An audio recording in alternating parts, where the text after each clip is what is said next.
Eternal Shadow, the Urban Fae Series. Written by R.L.Wilson. Narrated by Sky Alley. Chapter 1. I knew the day I met him he'd be trouble. A hothead is what Andrea calls him. He is one tough-ass trainer for sure. He's supposed to be teaching me how to use my magic. Not that I don't know how. I'm just rusty at the skills I have used. Some of my magic I have yet to tap into, but I'm a quick learner. Still, this is not going as planned. This gym is scorching hot like a sauna. My body glistens with sweat dripping to the floor. My sunburned skin is chapped and peeling. I have been training for 2 hours. I can't take much more. He's like a drill sergeant. He needs to ease up a little. "Concentrate!" Chris yells as he throws another fireball toward my head. My heart rate increases as I duck and roll across the mat and then onto the wooden floor. Balls of magic slam against the brick wall. My bones ache with agony. I lie there for a second, knowing I have to find some energy. Get up and fight, I keep telling myself. Next time, can you give me a heads up? I growl. The enemy won't when he's unleashing his wrath on you. Be prepared. Now concentrate. He's taking too much pride in his job. I have to go against Prentice to get my mama back. It's dangerous, but this training will kill me before the war. I pop to my feet, then roll my eyes. Chris blabs about all the girls who want him. I'm slightly confused about what they see. He looks all right, but not my cup of tea. His hair is long and shabby, and he has the worst attitude, too conceited for me. A swarm of magic fireballs come flying my way, one after another. This time I crack them with concentration all before they reach my face. I saw it coming. The fire is burning within everything. I'm quick when heat is aiming for my body. You have deflected 70% of the fire I've thrown at you. A smile cracks upon his face. More than any other witch here. With my training, you'll be the baddest witch in the land. He laughs. He's laughing, but it's true. I'm badass when it comes to my mother. I will move mountains to bring her back home. I just can't concentrate right now. I can't stop thinking about Mama. Is she here or in Detroit? I can't wait to get my hands around Prentice's slimy neck. I'm going to squeeze his soul out of that skinny body of his. Harmony, Chris yells. I tilt to the side, avoiding the fire. The heat is getting close. Even if he hadn't yelled my name, I would have moved. Andrea steps onto the mat. By her mean glare, she wants to test me. Maybe I'm doing too well for her liking. I fear her rejection. I need her acknowledgement that I'm a great witch. Better than the other witches she's trained. Why I need her approval, I can't explain. Not like it's going to help bring Mama home. She flings her hand toward me. I block it and jump back. Shit, her magic is hot. We circle around each other. I keep my eye on my target, and swiftly she reaches in. I jump back just as quickly. The sound of my tennis shoes hitting the floor echoes through the large gym. So, you think you are hot shit, Andrea growls. She pulls her hair back and puts it up in a ponytail. Her high cheekbones are more prominent now. She looks like she's going to kick some ass. If I were dirty, I would have thrown some hot magic her way, but I'm not that cruel. I'll wait until she's ready. Chris eyes us like it's a Saturday night movie on Netflix. He's dropped the magic balls to the floor, wondering who's going to win this battle. Until this point, no witch was ever on Andrea's level. And maybe I'm not either, but I'm up for the challenge. I'm not going to tuck my tail and run. Besides, Prentice is as fierce as it gets. I don't fear him, and I am certainly not going to fear Andrea. Her hands are fluorescent orange. I don't know all her magic capabilities, but this can't be good. She swats at me, nearly nipping my face. Concentrating on trying to get my magic to work, I swat back, flicking a buzz on her wrist. Good one, she nods. It's hard for me to swing at her. Even though she doesn't act her age, she is old enough to be my mother. I back up, hitting the wall as she holds out her hand, unleashing magic from her palms. The aroma of burnt flesh and the hot balls of magic have me racing to the other side of the gym. This old lady is crazy. She is swift to follow me. You want to save Jeanette? Get up and fight. She unleashes another ball of magic. I deflect the ball. It drops to the ground. She set Chris up to be my instructor. Now she is taking over the session. Chris was doing a good job, I thought. Or I'm doing a good job at dodging the fire. Anger bubbles inside me. She keeps going on and on about how I can't save my mother. I don't like that thought. I can and will save my mother. The room becomes smaller. The walls are caving and it is blazing hot. I open my mouth to catch my breath quicker. The pain in my chest is like my lungs are collapsing. I nervously bite the inside of my mouth, the metallic taste of blood grounding me in the fight at hand. I stand to my feet as she glares at me, coming full force and throwing a slew of magic. I observe the fire and everything around, but I can't deflect the magic ball. Instead, I hop out of the way. Her plan is to irritate me, so I'm too frustrated to fight back. I peep her game. Shooting a blaze of fire from my hands, I watch it hit her in the shoulder so hard it makes me wince. I arch an eyebrow in her direction. Yeah, I've got some magic too. Andrea continues coming toward me, and now I'm cornered with nowhere to run. Trying to fire more magic, all that's left is a slight buzz. I slip down to the floor. I'm tapped out. No more energy, and my magic isn't working. I'm sure Andrea thinks she's won, but she doesn't stop firing the magic balls. Every inch of my body is moist from the heat. I glare at her and view the malice that burns within her eyes. Is she training me or trying to break me down? She's going too far, and I feel like my life's in jeopardy. I rise to my feet and call out to all the surrounding energy. Everything in this gym has a fire burning within. I'll use all this energy to overthrow Andrea. She wanted the beast? Well, here it is. Before I can rattle out more magic, she grips the sheath on her hip. Then she pulls out a sword.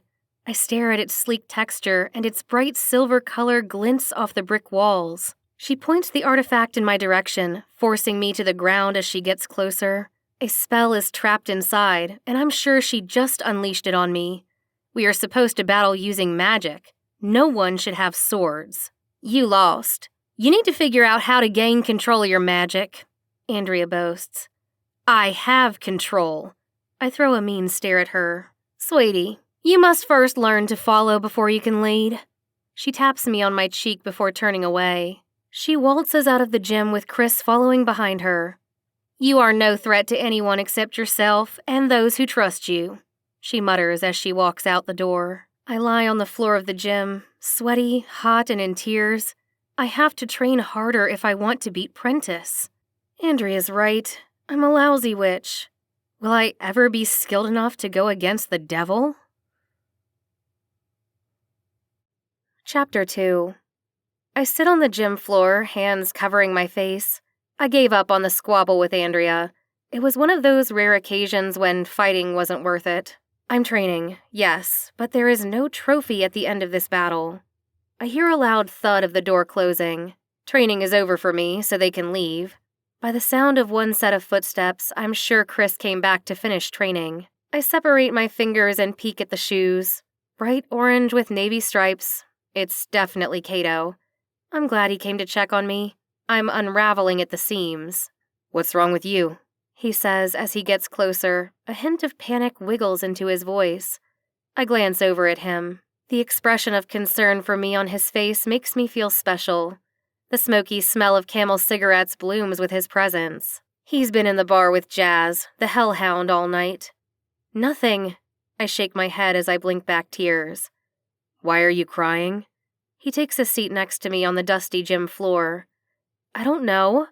I close my eyes. He rests his hand on my shoulder. As my muscles relax, the tension rolls off my back. Well, I let out an exacerbated huff. Andrea is being a bitch, for no good reason. I'm questioning why she wanted to train me. Now sharp jabs throb in the pit of my stomach. Mama used to call it instinct. I wonder if there is something more to this long-lost cousin of mine. She appears to be an angry, jealous teenager. I shake my head at myself. I'm turning into Morgan. I open my eyes as he removes his hand from my shoulder. He sits with his legs crossed, resting his chin on his hand, giving me his undivided attention. I think Andrea is just doing what she can to make sure you don't kill yourself in this war. He clears his throat. She could also be jealous. You have more magical abilities and the allegiance of the pack. It's surprising that he thinks she's trying to help. He was the one who told me to watch out for her. Yeah, but the one thing I don't have is the knowledge to use my magic. That's what she has. She's a trained sniper and using her magic is second nature. I have these great magical abilities, but I don't have a clue about how to use them. What good are they doing me? Since the moon curse, no one, especially not the witches, have had an allegiance with the pack. You got here 2 days ago. The pack is already falling at your feet. Yeah, but I wasn't trying to. I don't want Andrea's territory or the pack of wolves. All I want is my mother so I can go home and live happily ever after. Please, no need for a lecture. Hearing about this damn moon curse makes my ears bleed. I don't give 2 fucks about the curse. He rises to his feet and extends his hand to help me up. He's such a gentleman. I love the softer side of him. Come with me. I have to show you something. I follow him out the gym doors, hurrying along before the thick door slams shut in my face. He's so excited to show me something he didn't hold the door for me. The tale of 2 heads. Sometimes he's gentle and sometimes he's not. I step into the yard of the facility. The gym sits on a hill, peering down on the city. I observe the constant city buzz and the thick smoke that pollutes the air. It's like a beehive that never stops moving. When you were healing the land, I noticed something. Maybe I was trippin', but I want to at least investigate further. What did he see? I hope it's something I can use. I don't need any more useless magic. I've got enough of that for now. He pauses and extends his right hand out, closing his eyes. The ultimate victory. I've wanted to see Cato's magic for a while. I have asked several times in the past. It was always a mystery. He's so private about things. I view a stream of magic floating from his palms, the magic so thick it's palpable. I lean away as his magic continues. It's humid outside, and Cato's magic is scorching. Oh shit, that's true. I was right all along. His magic, it's dark. It resembles shadows of objects, but the fire still burns within. Why is his magic so dark, but his soul so gentle? When I think of dark magic, I think of the scum of the earth Prentice and Randy, the rogue souls. What happened to him to make his magic dark? Was this his goal? Does he use it for evil? Your magic is so hot and dark. I scowl at him, expecting him to say his magic is dark, but he isn't. But he doesn't. I don't use black magic. He is shadow magic, a form of dark magic, but the strongest. He lowers his hand and inhales the polluted air as a faint breeze brushes against my arm. It does nothing for this heat. My shirt is soaked from boob sweat. Your magic is not all dark. There is a fire burning within each shadow. I can see it. He shakes his head no. Did my eyes deceive me? There is no fire within my shadows. It's just dark. His eyes pop open and he shoots me a stare. I've walked down many dark paths to get to the point of shadow magic. I don't use it often, and only when necessary. Oh, like when you took Randy out?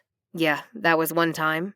He steps forward, inching closer to the edge of the hill. His weight is so perfectly balanced, one wrong move will send him tumbling on a downward spiral. Tingles of apprehension raced up my spine. You should concentrate and practice. I think you have it too. He mutters, hanging on to the tip of the hill by a thread. It could benefit you when it's time to go to war to save your mom. My heart rate increases. I'd feel much better if you come and stand under this tree with me. Why? You're scared I'm going to fall? No, just hot. I walk back toward the large oak tree, providing some relief from the bright sun. I didn't tell him, but hell yeah, I'm scared he will fall. Then I'd be stuck healing him, and I don't have any energy for that. I'm too damn hot. Are there any other cursed lands around? Healing other lands won't work out well for you. He comes closer to me. Just what I wanted. I got his attention. Why not? These lands were cursed for good reason. He brushes the sweat from his brow. The moon curse was good for someone. Maybe not the werewolves. The rustle of leaves grabs my attention. There is no wind, so someone is walking within our vicinity. It better not be Chris ready for more training. Did someone say werewolves? Derek asks as he scuttles to the oak tree, breathing heavily. He looks like he has been running for his life. His tongue hangs from his mouth while he's panting, trying to catch his breath. "I ran as fast as I could," he whispers. His eyes flutter, his skin pale. It's likely heat exhaustion. Who can run in this heat? What's wrong? I rush to his side. "One of the wolves has located Prentice." Chapter 3. "Let's go, Cato!" I roll my pants leg up and prepare to take off. If someone saw Prentice, I want to get there before he vanishes. The minute Derek said he might have found our target, I got an odd sensation reminding me that Prentice would never be located this easy. He plays dirty, and he won't give up until his death. "Hold on. I didn't say anything about Cato going," Derek explains. Is he serious? Whatever beef the two of them have, they need to fry it and eat it. I need help from both of them to find my mother. Derek comes close to Cato and sniffs his shirt. He frowns and walks around him sniffing. Cato lifts his arms and sniffs his armpits. "No, I can smell darkness and fresh blood on him. He's not coming with us," Derek growls. I assume the stringent aroma of Cato's black magic is overwhelming, but it's not like he does it all the time, and he won't use it on Derek. I throw my hands on my hips. "Guys, we don't have all day. You know how slick Prentice is?" "Need I remind you, Derek, that when you are a wolf, you do some foul shit too?" Cato scowls. His face turns pink, the muscles more defined in his face. His eyes glare daggers at Derek. My God, he's sexy when he's angry. "I do, but I've never practiced black magic." He raises his eyebrow and scratches his nose. Can't these two get along? They're squaring off, sending shots back and forth. Meanwhile, my mother is held captive, or worse. I grab Cato by the arm and pull him out of Derek's face. "Let's go, please." "I'll do this for you, Harmony." He runs his hand through the patch of hair on the back of his hand. "Cato, stay out of my way," Derek warns with a sharp stare. "Thank you," I reply. Clenching his teeth tight, Cato didn't say a word. I can tell by the creases on his forehead he is furious. The tension between these two is thick. The sooner we find Mama, the better, before they kill each other. We travel for miles in the sweltering heat, only to find an old farmhouse. It appears abandoned with missing shutters and an unmanicured yard. Shit. Where did Graham go? "Who?" I ask. "One of the wolves was standing here watching the house." He side-eyes Cato. "I can't believe it. That slimy snake weaseled away again." I lower my head in disbelief as my hands tremble. Will I ever get my mother back? Remembering her soft voice and high-pitched laugh brings a rapid thud to my chest.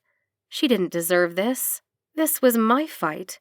Prentice brought a gun to a knife fight. Cato comes over and wraps his arms around me. It's what I need after another disappointment. I'm strong, but I am taking a brutal beating. I feel like a wounded bird in need of shelter, wanting to be free, unable to fly home. I hear Derek yell, and sharply I turn my attention to him. Cato releases me from his grip. "So, what happened, Cato?" Derek questions. Cato grimaces. "What are you talking about?" His eyes bulge as if he is in shock. I don't understand why he's in shock. He should have assumed he would get the blame. Derek is already suspicious. I'm not sure what happened before, but Cato's past is definitely darker than I thought. "You have black magic, right? I better not find out you had something to do with this." Derek barks as his nails sharpen into claws. I walk over into Derek's face. Cato would not have been able to do any black magic without me knowing. "Yeah, you're barking up the wrong tree," Cato explains, but his body language tells a different story. He stares at the ground and bites his bottom lip. Maybe he can use black magic without me knowing. I was sticking up for Cato. However, I'm not sure what Cato is capable of. But he cares about me, I think. Constant bickering between these two is draining. Derek throws evil energy accusing Cato, and then Cato responds with more destructive energy. "I have Graham's scent. Let's go," Derek explains. We race through the woods behind Derek. The hot grass hits my ankles, and the odor of wet hair and tree bark cause me to cough. I move slower than Cato and Derek. My legs are heavy. I lazily lift my legs, marching instead of running. Derek is a few hundred feet in front of me, still within view. Everywhere I turn, there are trees and more trees, like they will never end. Why would his packmate be deep in the woods if he was supposed to be watching the house, making sure Prentice didn't escape with Mama? I have to keep up. I could get lost in these woods. Cato slows down a bit. Come on, Harmony. Keep up. I'm trying. Derek moves like a roadrunner. I push my hair out of my face, noting it's wet and greasy. I need a shower, but I can't stop now. I'm so close to finding Mama. At last, I hear a saxophone or horn playing beautiful southern music. We have come upon a city. I'm not sure where we are. At the end of the trail, there's a building, but Andrea steps into view in front of Derek. She is saying something to him. She has her hands folded and her eyebrows flicker. Sure, she isn't yelling, but whatever she's saying makes Cato stop in his tracks. I'm a little anxious. What is she saying? But I can't walk any faster. I'm exhausted. I swat at a fly buzzing around my face. These are not little house flies. These flies are as big as dragonflies. I make it to where Cato is standing, only 2 feet from Andrea and Derek. I'm on alert, suspicious of Andrea's behavior. She was warm and welcoming. Now she is a shell of herself. Something about her I don't quite understand. Have you seen Graham around here? Derek pleads. Cato and I stalk closer to listen in on the conversation. I want to know Graham's whereabouts more than anybody here. 3 of Andrea's witches come and stand by her side, as if we're here for a brawl. They can chill. I'm not here for a fight. I'm family, supposedly, and we are here searching for Mama. If Andrea is Mama's cousin, why isn't she looking? One has on a green dress and a scar beneath her left eye. Looks like she was in a battle recently and got her ass kicked. Derek, you're far from home. You're in witch territory. Andrea glares at Derek with an unimpressed face. Derek holds his hands in the air. I don't want any trouble. I'm just here for Graham, and his scent is here. You need to keep your pack on a shorter leash. They could run into trouble. She glances over at me and then back at Derek. Her face is expressionless. Her facial muscles didn't move. Does she get Botox injections? She snaps her fingers while staring at Derek. Go retrieve Graham now, Kish. Scarface in the green dress dashes across the street. Andrea darts her gaze from me to Cato and back to Derek. Stop looking for Prentice. He's not here. He's never been here. Andrea barks. Kesh comes back with Graham following her. He appears distraught, a frown upon his face, his t-shirt ripped and his right eye slightly swollen. Do yourself a favor. Get back to Wolftown. The witches run this side. Understood. She winks at me. The first time I've witnessed her face move since we've been standing here. It was a sarcastic wink, like, I see you. I wink back. I see her too. We've located the missing shifter, but where the hell is Mama? Chapter 4. She's working with Prentice. Ha! Andrea thinks she's slick or I'm dumb. I have a bad feeling bubbling in my guts. It's tugging at the edge of my mind, so I'm listening. I have a feeling, but I can't prove anything. We continue trudging through witch territory until we come near to the other side of the woods. I'm sure these wolves wouldn't like anything more than to sink their teeth into Andrea's big-ass legs. But she's a force to be reckoned with. Making war with Andrea will devastate the pack for generations. Andrea's working with Prentice. Oh shit, I just blurted it out. No turning back now. What? That's far-fetched. Cato argues. I'm telling you, I sense it. My scowling at Cato could burn a hole in the side of his head. He shouldn't question my assessment of Andrea. I can feel her essence. If only I could read her thoughts. Then I'd be sure she's working for Prentice. But now I'm 70% sure. Cousin, my ass. I wouldn't put it past her. Derek mutters. You wouldn't. Cato's nostrils flare. Just because you don't like her doesn't mean she would be so grimy as to work with Prentice against her own family. He's getting angry again. He and Derek are like oil and water. They just don't mix. She's acting strange. I've come to the witches' area before and they've never dragged me off and held me captive. Graham explains as he pulls his t-shirt down, glancing at the large holes. She knew I was watching Prentice, and she still had me taken to that empty building. He's in obvious pain but trying to hide it. Every time he moves a muscle, he grimaces. Graham said he was okay, but he doesn't look okay. He has been imprisoned, and I'm sure they weren't nice to him. Judging by his bruised face, they slapped him a time or two. There's a dark mystery surrounding this entire town, like a safe that needs to be open, and I plan on cracking the code. I pull out the map of New Orleans I had stored in my back pocket and spread it flat on the ground. Where are the other cursed lands you spoke of, Cato? Why? It's a question, and I believe it can prove my theory. I point to a location on the map. Is it here? Prentice has no dealings with those lands. You need to leave that alone. He gives me a sharp glare. Why is he so defensive? And he wants to question my judgment?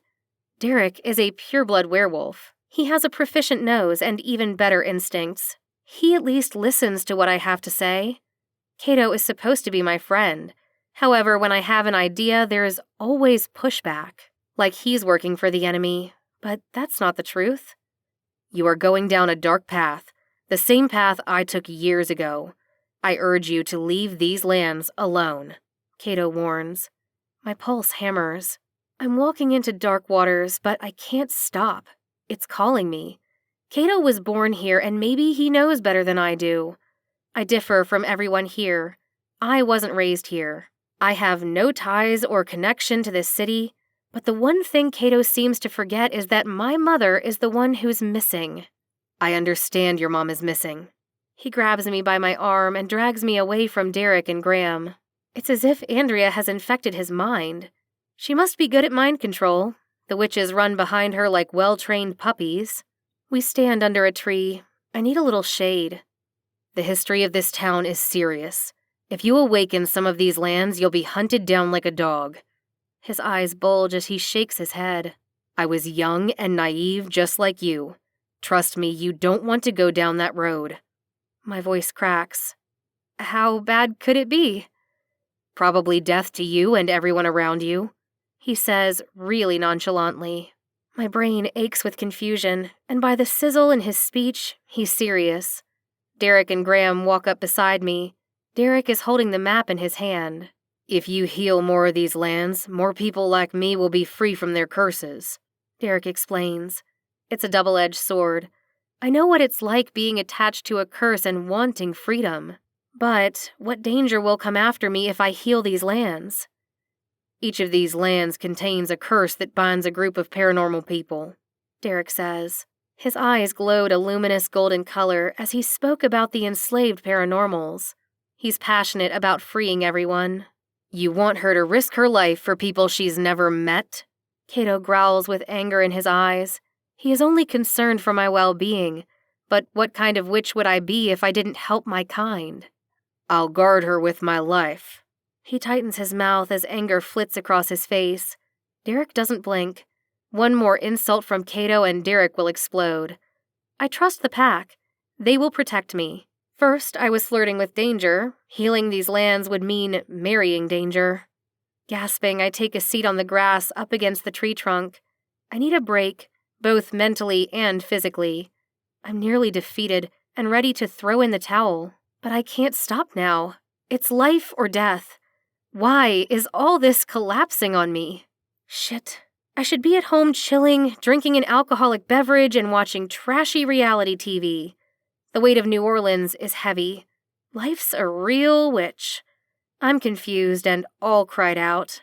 My magical aura wraps around me, comforting me. I find the strength buried deep inside. I know to make the right decision. I'm confident in what to do. I spring to my feet and slip the map out of Derek's furry hands. I've been assessing this map for 2 days, and there seems to be a pattern. Pointing at the map, I confidently continue. In these 3 locations, swinging my hair back, my eyes bore into Cato's. Can you confirm these are the cursed lands? He's hesitant, but I've made my mind up that with or without his help, I'm going to these lands. Without help, it will take more time, but it's not impossible. He glances at the map and then back at me. Maybe. I roll my eyes. Come on! Stop being a fucking pain in the ass. Spill the beans already. Yes, Harmony, those are the lands, but it's no place for a young witch. I ignore him and turn my gaze to Derek. I'm grown, and he can't tell me where I can go. There's a stronghold of the curse caster and I will find it. Graham has shifted into a wolf with the t-shirt nearly choking him. I thought it would be much too hot to have fur all over your body, but Derek told me that the fur blocks the sun, keeping him protected from the heat. I'll go on my own, but I would love the help of all of you. Chapter 5. What do you plan to find? Cato asks sternly. I don't know what I'll find. My mind is racing 1,000,000 miles an hour. Maybe I'll free some unfortunate supernaturals, and that's perfectly fine. Dad always said, when you issue good energy out, it comes back. That's karma, and I need all the good energy I can get. Do you think you will find Prentice? Because I can guarantee you he's not there. Frankly, I have no idea what I'm going to find. Healing the lands could be bad, but a big secret's in the middle. Maybe this is all tied together and can lead me to Mama. No, I'm not looking for Prentice there. We start back on the dirt path of these woods. Cato's not speaking now, and Derek seems pleased that I'm going to the lands. Hey, whose house is this in the middle of these woods? I ask. They'll put a house anywhere in the South. Who the hell wants to live in the woods like an animal? Derek snaps his head in the house's direction. It sits off the road deep in the woods. I have no idea. I've walked this road 1,000 times and have never seen this house before. He walks toward the tree, ducking under a branch. He's enough over 6 feet tall that the branches were hitting the top of his head. Graham shifts back into human form. He views his arm, running his left hand across his bare right arm. I can't shift back to the wolf, Graham barks. I scan the scenery, and I can't view fire anywhere. I try shooting magic from my hands. I get smoke, but no fire. Not that I'm an expert at fire, but I have been training. Somehow the house is making my magic weak. We get closer, and the house appears to be falling apart at the seams. There's a busted window and old rusted steps. This house is abandoned, but far enough off the road that you could miss it. We're here, so let's just peek inside, Cato suggests. I dart my gaze to observe what Graham and Derek think. Graham is already walking up the squeaky stairs. The house could be haunted. I'm very cautious. I've been in haunted houses before, and the ghosts will scare the pants off you. The sun has eaten all the paint off the house. Paint chips are scattered about on the porch. Tall weeds cover the side of the house. There is no upkeep. At least 5 years have passed since anyone cut the grass or even entered this home. Graham touches the knob and then glances back at the rest of us before twisting and pushing the door open. My hands tremble as beads of sweat form underneath my arms. I'm preparing for a spirit to jump out, but nothing but a cool breeze escapes. I move quickly toward the door. I need some air. I'm surprised this old-ass house has any air conditioning. I creep in behind Graham, Cato, and Derek. We step into the house, and amazingly, it's preserved well. They just forgot about the exterior. There is brown furniture and pictures on the wall. Someone must live here. Hello? Anyone home? Derek questions. Juvenile laughter rings out, followed by racing footsteps from the back of the house. I am not going back there. I will stay here and enjoy this central air. Derek walks around me. Let's go in the back. Y'all go ahead. I'll stay here and make sure no one comes. I'm not a fool. Those kids won't jump out and attack me. Besides, my magic isn't working, and it's like standing in front of a crowd naked. We don't need a lookout, Graham says while snickering. Sorry, the one thing I don't do is talk with ghosts. I pivot toward the window and glare at the overgrown weeds. Ghosts aren't real. And this house isn't possessed by spirits. Someone lives here. Don't you hear the kids? Derek says. I turn toward Derek, noticing the sincerity in his low, suave voice. I try forcing the thought of ghosts away, but I can't. I sense they are here. Look around. There's furniture and pictures, Graham explains, pointing at all the furniture. Ghosts are indeed real, but they require a lot of power, Cato says while viewing the furniture, and then he runs his finger across the coffee table. They need to dust this furniture. It's likely that a ghost would be here, since it's lacking power. It's at least banishing all of my magical powers, Derek complains. Yeah, me too, I reply, just before a loud bang followed by giggling wafts through the house. I jump back, holding my chest. Those kids need to have a seat. They're scaring the hell out of me. Where are their parents? Graham walks toward the back and the rest of us follow along. I don't want to stand at the door by myself either. I'm walking so close to Cato's back I'm tripping over his heels. We get to the kitchen and notice a large pot lying on the floor. That was the loud bang. But where are the kids? Shh, Derek says. Whispers seep through the wooden door. My eyes widen as I stare at Cato. Breathe, Harmony. It's okay, he whispers. My chest is getting tight, like I'm having an asthma attack. I've sucked up enough cool air, so now I'm ready to get the hell out of here. Nope, nosy-ass Derek has his paw on the door. I close my eyes, terrified of what's behind this door. These assholes don't get it. Something's going to jump out and bite our asses. I feel vulnerable because my magic is not working, except for a little smoke, and that can't protect me. Derek and Graham should be cautious too, since neither of them can shift and protect themselves. I hear the creak of the door and catch the overwhelming scent of chocolate. I snap my eyes open and view small twin girls with brown hair jumping on the squeaky bed and giggling. We continue farther into the room. A man missing an arm rocks in a chair. Is he their dad? He is much too old to be their dad. At least he appears older. His beard is white, his skin pale and wrinkled. A thunderous clap engulfs the room, leaving me in a state of panic. Derek pushes the door further open to see Prentice sitting in a chair clapping. Congratulations. You found me. He rests his bloodthirsty gaze on my face. He sits there with a sneer. He is so fucking cocky, I want to rip him to shreds. But then, how would I find Mama? He has a crazed robotic expression, almost. The grin and the dazzled stare never leave his face. A woman stands alongside Prentice with her head cocked to the side. Even though her neck appears broken, she doesn't seem to be in pain. Her eyes are emerald green. She stands at Prentice's side, staring in adoration. What the hell is going on here? I pause and roll my eyes. I really don't give a fuck. I just want my mother back. Where is my mother? That's for you to find out, now isn't it? Prentice says. He must know that my magic isn't working. Otherwise, I would have thrown some fire at his ass by now. Where is my mother, Prentice? I ask again, now stalking toward him, my hands balling into fists. You are coming with me. He says it so calmly, it's clear he knows he has the upper hand in this situation. No, I am not coming with you. If you want to see your mother again, you are. Chapter 6. The nerve of this asshole. I get closer to his face. I'm done being nice. Cato stops me. Maybe we need to leave. Not without Mama, I argue. The dude with the missing arm walks in my face. His eyes are dangerous, but I'm not scared. He grabs me by my arm. You need to come with us, he urges. His raspy voice sends sparks down my spine. He has a smoker's voice. Is he out of his damn mind?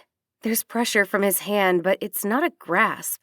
I grab his arm and snatch my own away. No flesh, just squishy air. What the hell?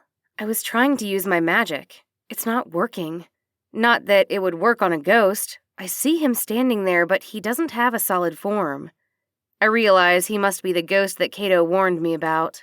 He said they require energy, and I'm searching for any of my magic right now. My vision magic is all but dead.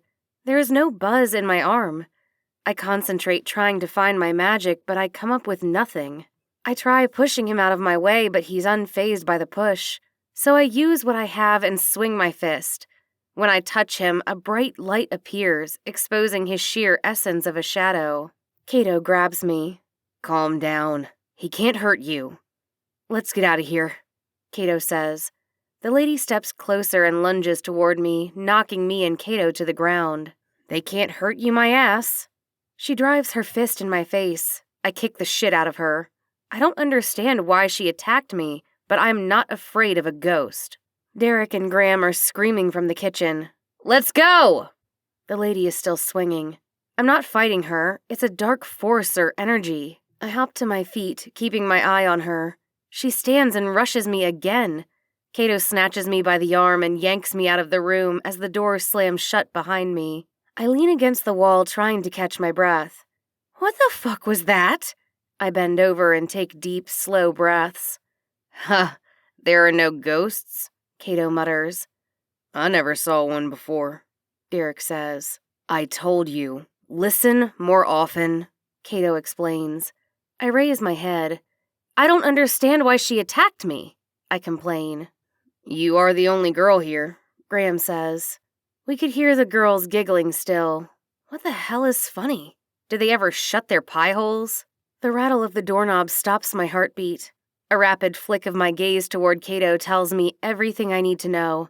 His eyes are as wide as saucers. The door creaks open, and I take off running toward the front door, following the trail of Derek and Graham. Cato is so close on my heels his breath brushes the nape of my neck. The dining room turns into another room. The closer we get to the front door, the farther away it becomes. What type of trick house is this? It's a maze of rooms, one after another. I'm too frightened to turn around. I don't want to know how close behind us the ghost is. Curiosity killed the cat. I glance back and see Cato running for his life. Right behind him is the creepy man with one arm and a brown shirt. Only now he has a butcher's knife in his hand. The door is within reach.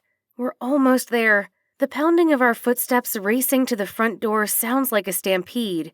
If I don't speed up, I will be run over. This man is out for blood. I'm out of breath and energy. My feet can't keep up. Cato steps on the back of my shoes, causing me to stumble and fall to the floor.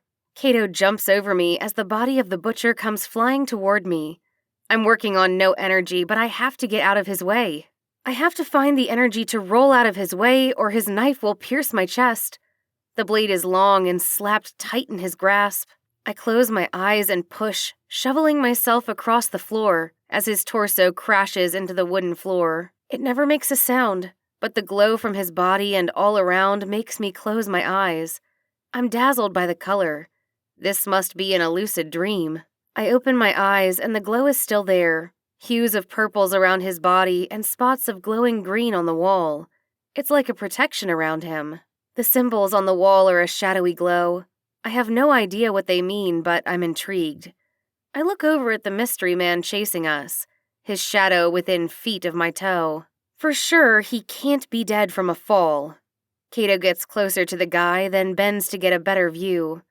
He's not breathing, he says, looking at Derek and Graham. Waving his hand in front of his nose, his face wrinkles. He sure does stink. I rise to my feet. What does he smell like? A fire or something? Cato explains, stepping away from the man. Derek walks closer. Whew, he sure does. He covers his nose with his hand. Let's get the hell out of here, Graham says. Haven't you noticed we've been running through the same room over and over? Cato barks. There has to be another way out, I say as I inch closer to the symbols on the wall.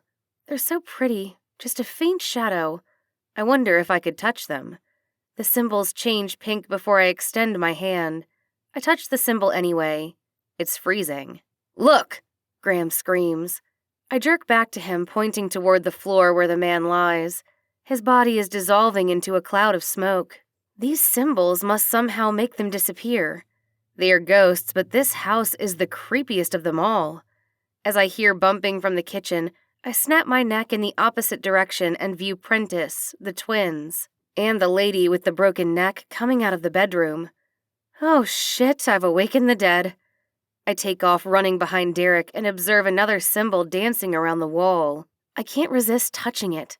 The last symbol was cold, but it didn't hurt. I look back at Prentice and his crew, but he's disappeared. That doesn't stop the twins and the lady from charging toward us. I'm not scared of the girls. They can't be over 7, and they were only giggling and bouncing on the bed. Cato and Derek and Graham continue running, but are still in view. They're going nowhere fast. Prentice has us trapped in this haunted house. I find more symbols and touch them one by one. Each of the ghosts disappears in a cloud of smoke. Hey, y'all can stop running now. We'll find another way out, I explain. What happened to the ghosts?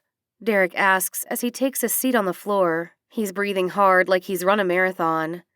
Every time I touch one of these cold symbols, they disappear. How do we get to the door? Graham says. I don't know. We hear another knob turn. There can't be any more ghosts. I have no more energy to fight or run. Chapter 7. The door cracks open, sucking the life out of the room. Despair is obvious upon everyone's face. We are all tired, and since we can't use our magic, we're doomed. I don't see any more symbols. Nowhere else to run. Harmony. A faint but distinct voice calls. I let out a nervous shiver. The ghost can't be calling my name. Cato's mouth drops. He inches closer to me. Whatever's calling, we will fight it together. Harmony. The voice penetrates my soul. It belongs to my mother. I race to the hall where the voice is coming from. My jaw hurts. I'm biting so hard on my inner cheek. And then I see my mother standing there. I nearly piss my pants. It's unbelievable. Wanting to touch her, I contemplate. Is she a ghost like the rest? But she's not shadowy. It's her in the flesh. Wait, I can't be sure. I have to run my hand across her flesh to be sure. She staggers toward me, limping, dragging her right leg as if she is in pain. Extending her hand, she touches my arm. I let out a sigh. The warmth of her flesh is earth-shattering. I hug her and smell her spirit. It's Mom. She's back. My heart feels as if it will shatter. Her thin frame is so fragile. Cato, Derek, and Graham stare, eyes popping in amazement that Mama's here. It's unbelievable. I have so many questions. Her shirt hangs off her shoulder, her skin dingy and dark. I can only imagine the hell she must have gone through, but she did the most important thing. Survived. The next day, we sit on the couch at Mama's house. I have tried asking questions, but it's hard to get a peep out of her. She talks a little, but not much. And now she is clear-headed, not in her catatonic state. Do you want me to get you something to drink, Miss Adams? Morgan asks. No, I'm fine. Just a little tired. She leans back on the couch and curls her legs underneath her bottom. She has the stench of Prentice on her. I'm sure she wants to scrub it away.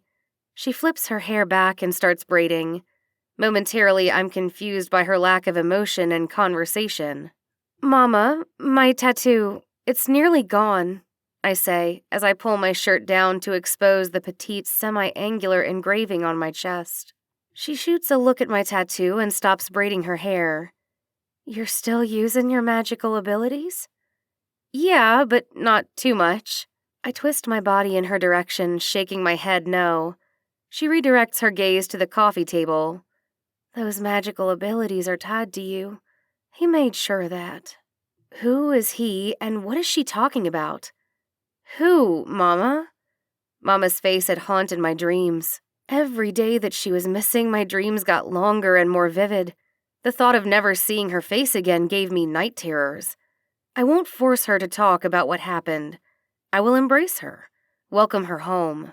Your powers are strong and needed to be bound, she explains before grabbing the remote from the coffee table. Bound to what? What the hell is she talking about? Morgan takes a seat on the chair with a puzzled expression on her face. She gives me an intense stare, as if I should know what she is talking about. I have no clue. I did the binding. She flicks on the television, but continues blabbing about the binding. I notice red and raw bruises around her wrist, as if a rope was tied tightly around them.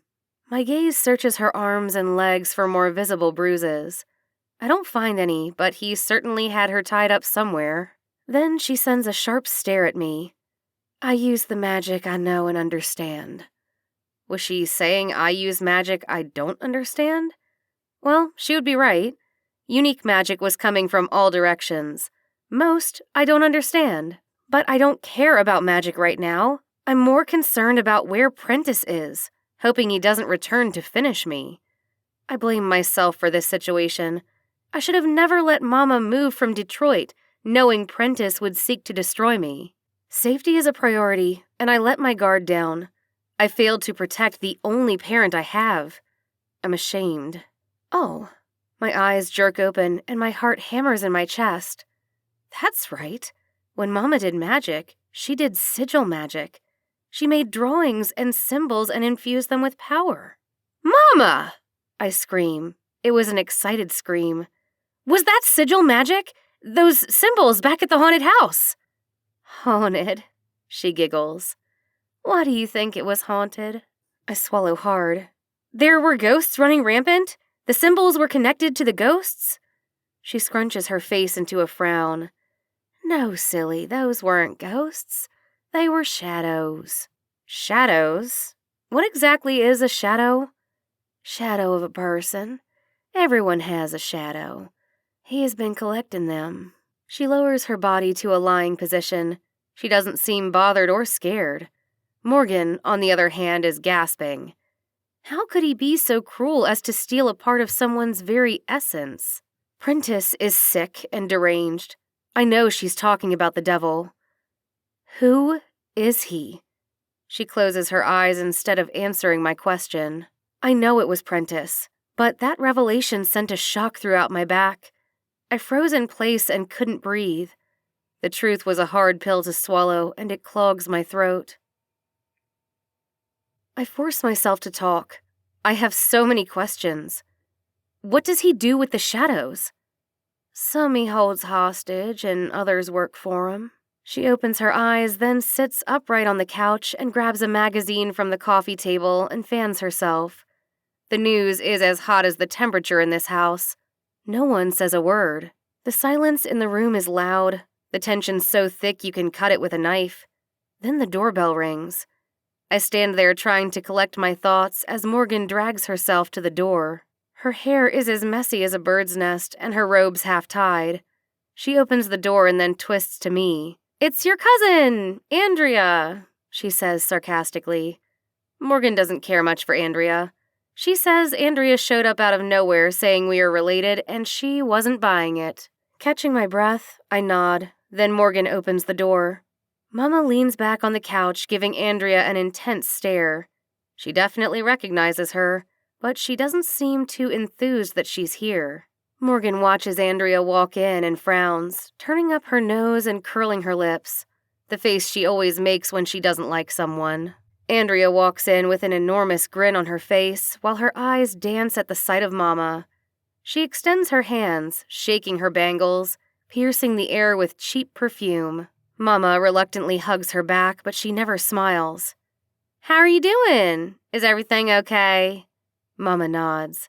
She was just talking. Now she has that crazed stare upon her face. It was like a light switch. As soon as Andrea entered the room, her personality sank. Or maybe it's overshadowed by Andrea's oversized personality. I hoped that this would be the time to ask Mama who my father is. But I guess that will have to wait until later. "Let's go to my house," Andrea says to Mama. "The family wants to see you. We were all so worried." Morgan twists her lips to the side and shoots a look over at me. "Mama needs to rest," I say. But Mama puts her shoes on, preparing to go with Andrea.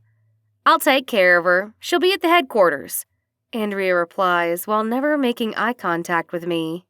I don't think it's a good idea, but Mama doesn't refuse, instead grabbing Andrea's hand and walking toward the door.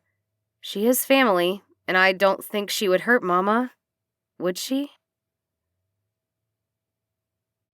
Chapter 8. The games have only just begun. Morgan and I are hunting missing shadows. I fear there's more to these missing shadows than Mama is willing to tell. Standing in the middle of a busy intersection, an urgency looms within me. My life is racing as fast as the cars I stand in the middle of. The only difference is that the cars have a destination and I'm crashing. It's a gloomy day with the sun weaving behind the clouds.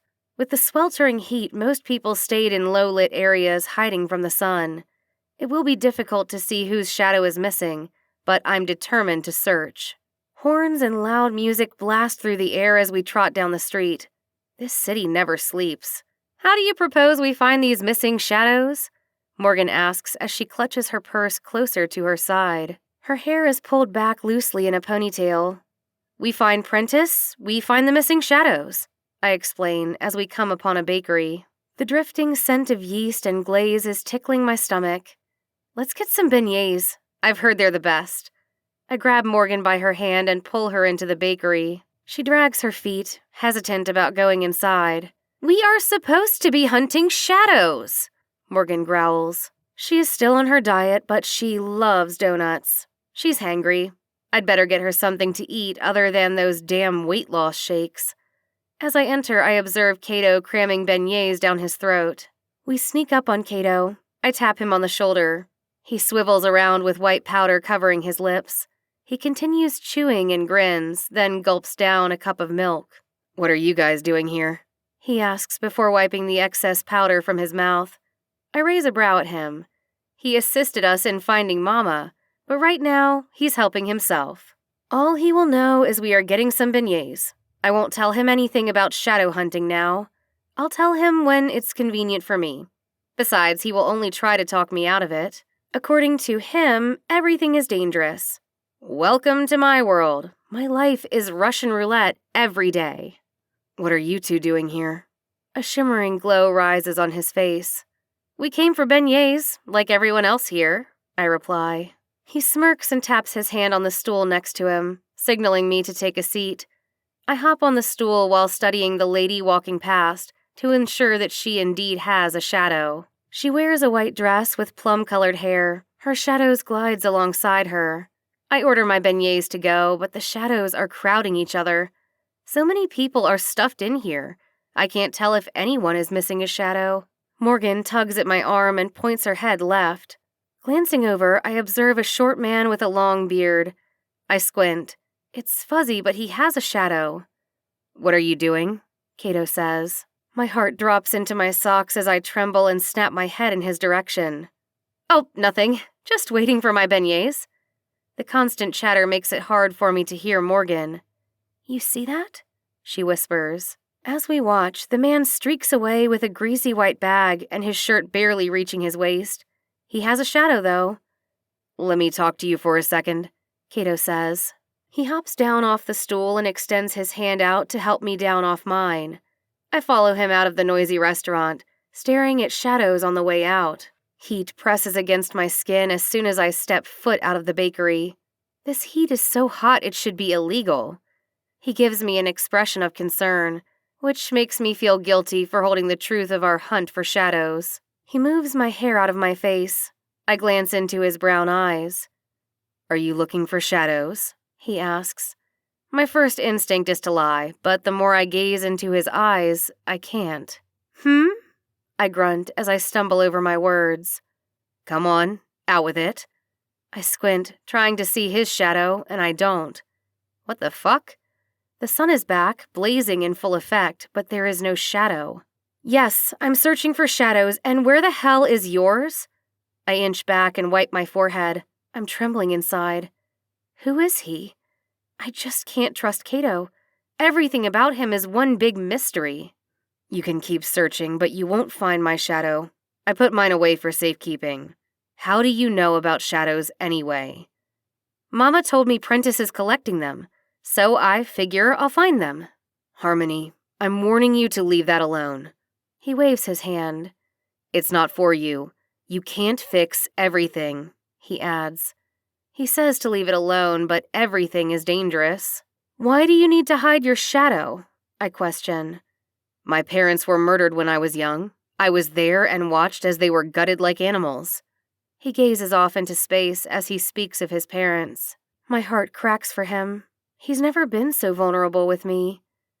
I'd never been so helpless and terrified in my life. Those motherfuckers didn't give two shits that I was standing right there. His grip is tight as he twists the paper bag filled with beignets. I had to get revenge. Even though I was a kid, I knew I would kill him. I turned to the streets as a kid, knowing I had to survive when I met this demon. I shiver with pain as his face turns an angry red. The trauma from the loss of his parents still haunts him to this day. Rightfully so. He offered me a deal to seek revenge on the person who killed my parents in return for working for him. I got my revenge, but then I became a servant of his. His eyes lock on my face. That's how I got into dark arts. I let out a sigh. So you understand what it's like to lose a parent? He nods. Yes, I do. I also know what it's like to be a servant, and trust me, you don't want that. He gulps hard.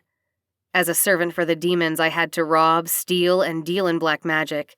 Do whatever I had to do. I wanted to survive and live to get my revenge, if nothing else. The sleeveless shirt he wears has become soaked with sweat. His energy is so tense I'm afraid to get too close to him. I can't imagine seeing the murder of my parents. I want to wrap my arms around him and tell him everything will be fine. But that would be a lie. It won't be okay. His parents are never coming back. On one of my recent missions, I discovered the person who ordered the hit on my parents. He's a shadow hunter and can strip a person's shadow. Then he sells it to the highest bidder. He shoots me a sharp stare. It makes me tremble. The shadow hunter is Prentice. I close my eyes for a second and shake my head in disbelief. Prentice has his hands in everything evil. I don't understand.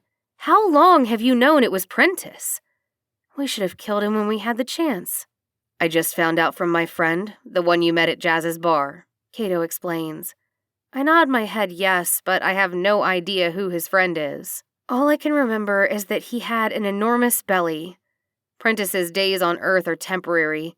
He's put an extreme amount of evil energy in the world. That karma is coming back to him tenfold. Chapter 9. Are the warded lands and missing shadows connected? I question. Cato shrugs and glares at the ground, avoiding eye contact. I don't want to know. He keeps his eyes glued to the ground as if it rattles beneath him. I feel they're all connected, and he knows more than he's willing to tell. This city is one big secret, and Cato has more secrets than anyone. He's like an onion. You have to peel back one layer at a time. A woman walks past wearing leggings as the sun exposes itself. I search for her shadow. My stomach nearly falls to the bottom of my socks. Her shadow is missing. She parades past, proudly looking at Cato and switching her big ass, oblivious to the fact her shadow is separated from her. Move it along, lady. He's not interested. He's not selling them, so why is he collecting them? The fire within his eyes flickers. How do you know? I asked around. No one is selling shadows right now. My thoughts whirled. Mama said he uses them to work for him, but he also used the same fire I did once before. He uses them for energy. He could collect these shadows for the fire that burns within. But what could he do with that? The same thing that I can. I use the fire for energy. Calling the energy from lands and people only awakens my magic. It strengthens me. I've been training so hard to learn all the magic bottled up inside.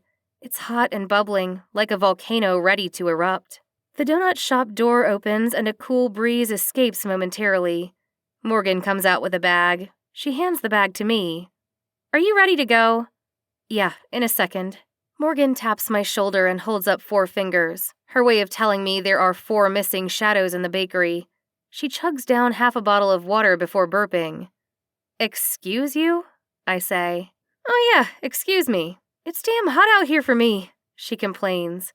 Morgan never leaves home without a full face of makeup and her hair curled. Today she has a ponytail and a bare face, and she did it all for me. I'm going shadow hunting with you, Cato insists. At least I will keep you safe. Doesn't matter what I say, you do what you damn well please. I try holding back a smile, but I can't.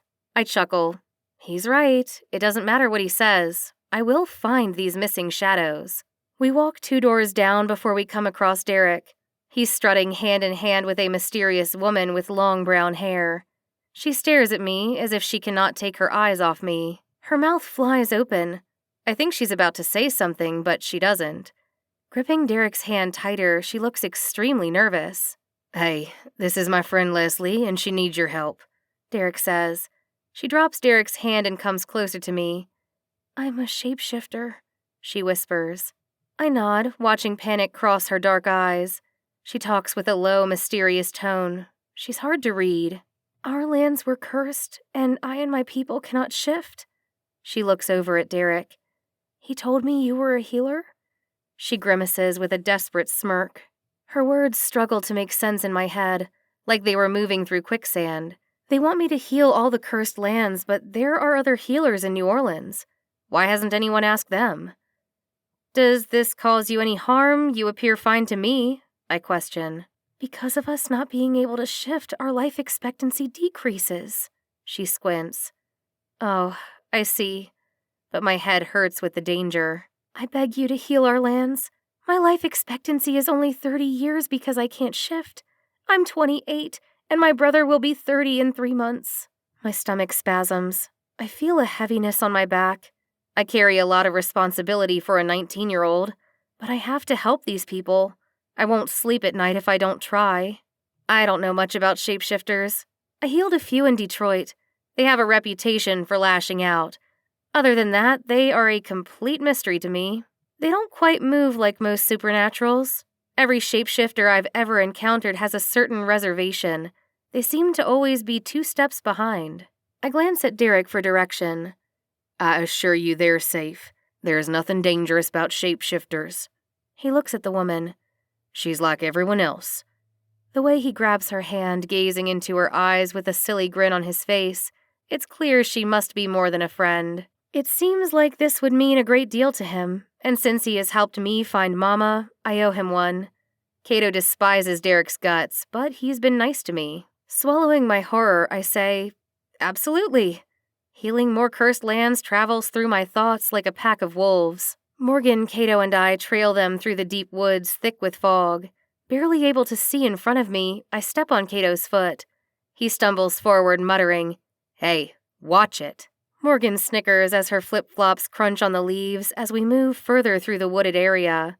Derek moves rapidly, and Leslie a little slower, and I'm having a hard time keeping up. He's accustomed to running on 4 feet. He needs to realize the rest of us only have 2. We come upon a pond where the fog is thick, dancing above the water. I pause, wondering how the hell we are supposed to get across the water. Derek dips his toe in the water, then twists toward the rest of us. Come on, he growls. Oh, hell. Now I turn my nose up in disgust. The water is dark and murky. Seaweeds and lily pads float on top, and I'm not putting my vintage jeans and Nikes in that swamp water. Hell no! I'm not stepping in that, Morgan barks. She took the words right out of my mouth. We're supposed to be healing lands, not swimming. Is there a boat that can take us across the water? Morgan requests. Leslie says no as she steps into the water and shivers. I try not to wince as Leslie enters the dirty water. Imagining the bugs and small fish swimming through the water makes me hyperventilate. Shit, I miss Detroit. Morgan, worst case scenario is the water's cold.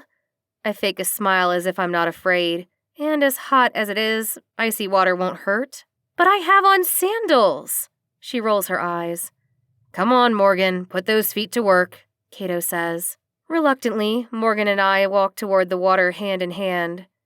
There are no creatures in this water, are there? Morgan asks. No, maybe a frog or 2, Leslie says. Morgan frowns and lets out a sigh. We trudge across the water and she complains the entire way. The water only reaches our knees, but Morgan isn't a swimmer and she doesn't like bugs or frogs. We get to dry land and Cato helps us out of the water. The land is marvelous. The fog has decreased so the grass is greener now, with the sun shining bright above our heads. This cursed land has its own spot in the world. I'm preparing to heal the land when Andrea shows up, slogging through the water. Stop! Stop! She yells. She steps out of the water as it glistens on her long legs. She storms toward me, pointing her index fingers. Don't you heal this land! She screams. Her face is bunched up and fire engine red. Why? Leslie asks. This land is cursed for a very damn good reason. Leave it be, she barks. I'm fidgety and nervous. I don't want to go to war with Andrea. Not to mention my mom is at her house. Andrea blinks and continues shaking her finger in my face. If you continue healing these cursed lands, you and Jeanette will be kicked out of New Orleans or worse. Get your finger out of my face, I complain sternly. I can feel the rage wrapping around my being, like the tight grip of a serpent. Something about Andrea isn't right. Staring at her, I figure it out. This evil bitch doesn't have a shadow. I don't give a damn if they kick me out. I'm ready to leave. Chapter 10. I pause in my mental tracking of Andrea and her odd behavior. Numerous thoughts flood me. Her abrupt arrival is peculiar. How did she know I was in this cursed land? We need to get Mama out of Andrea's house. She's not safe there, I explain. It's weighing heavy on me. My intuition kicks in and I need to act fast. I agree with you, but it won't be a simple task, Cato says. It could be a lot easier if we get help from the shapeshifters, Derek suggests. Cato's eyes catch my attention. They turn red, then orange as he questions Derek. He blinks repeatedly. How much can the shapeshifters help with getting Jeanette back? Cato asks, frowning in disbelief. I'm not sure how much power they have, but it better be strong if they want to help us take on Andrea. She's been blessed with the ability to use dangerous magic. Derek huffs and puffs as if he ran a marathon. Pissed is an understatement. His sinister gaze meets Cato. The shapes have magic like everyone else here. His lips are gridlocked. His facial expression and the tightening of his fist have me scared. Knowing there would be a battle between them, Cato walks away. The stiffness of my body eases and I exhale. That was a close one. I agree to go farther into the land, even though Andrea warned me they would kick us out of New Orleans. That would be perfect, because then she can kick Mama out of her house too. Searching the land for traps, I stumble on a huge rock. Damn, how did I miss that boulder? I continue trampling through the hot grass with Morgan following behind me. Didn't she tell you not to heal this land? Morgan croaks. I haven't healed it. I'm searching for magical booby traps.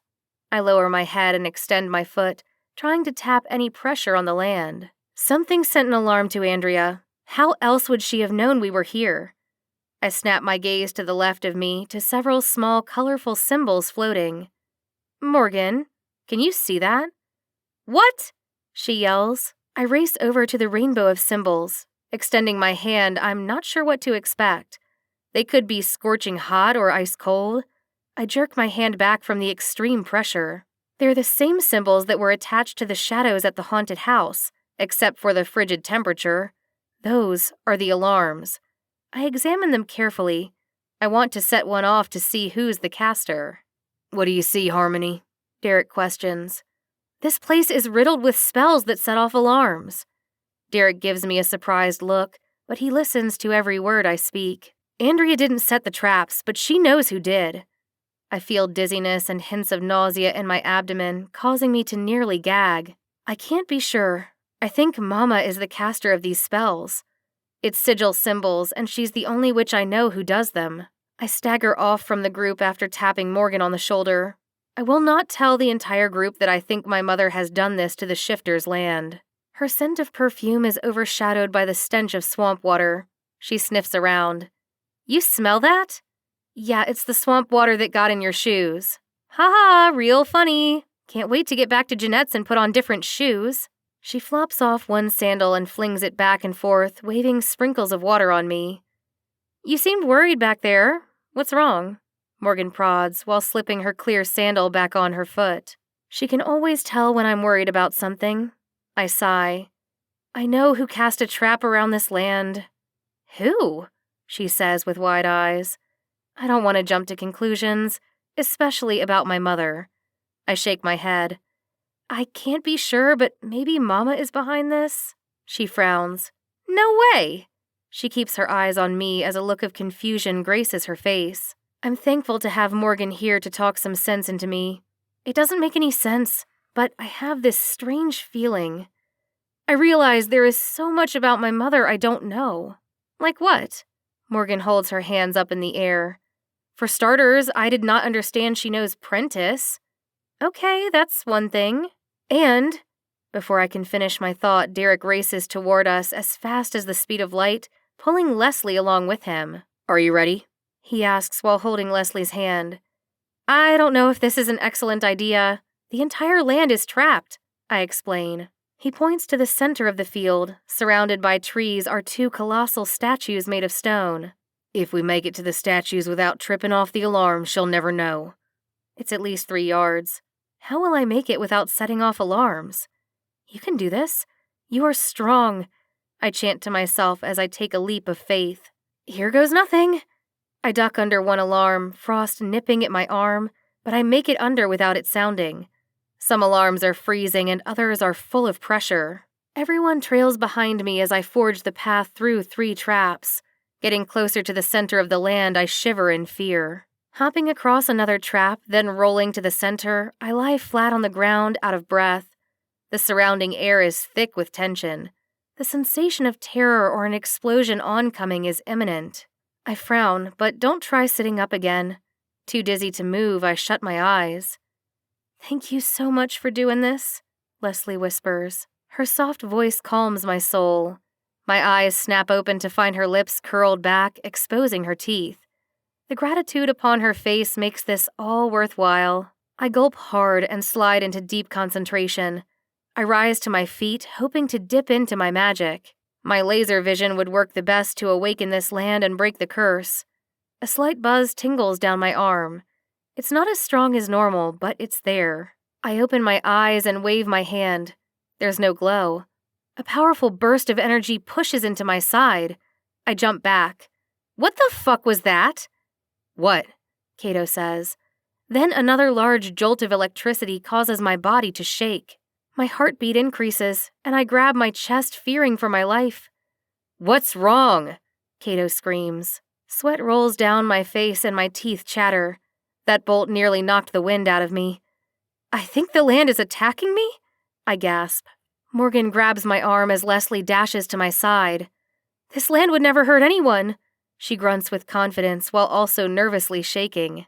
Racing across the field is a thin woman with flowing blonde hair. She's coming towards us, glaring at me. Is she the one sending this electricity toward me? The way she runs, dragging her left leg, I can see she's a shapeshifter. I inch away. Her aura twinkles. In her hand, she carries a sealed can. "This is our leader, Mia," Leslie says softly. Mia's eyes are glowing green, but there is so much pain on her face. My side is still hurting from the bolt of lightning. I should be the one in pain. She moans like a wounded animal.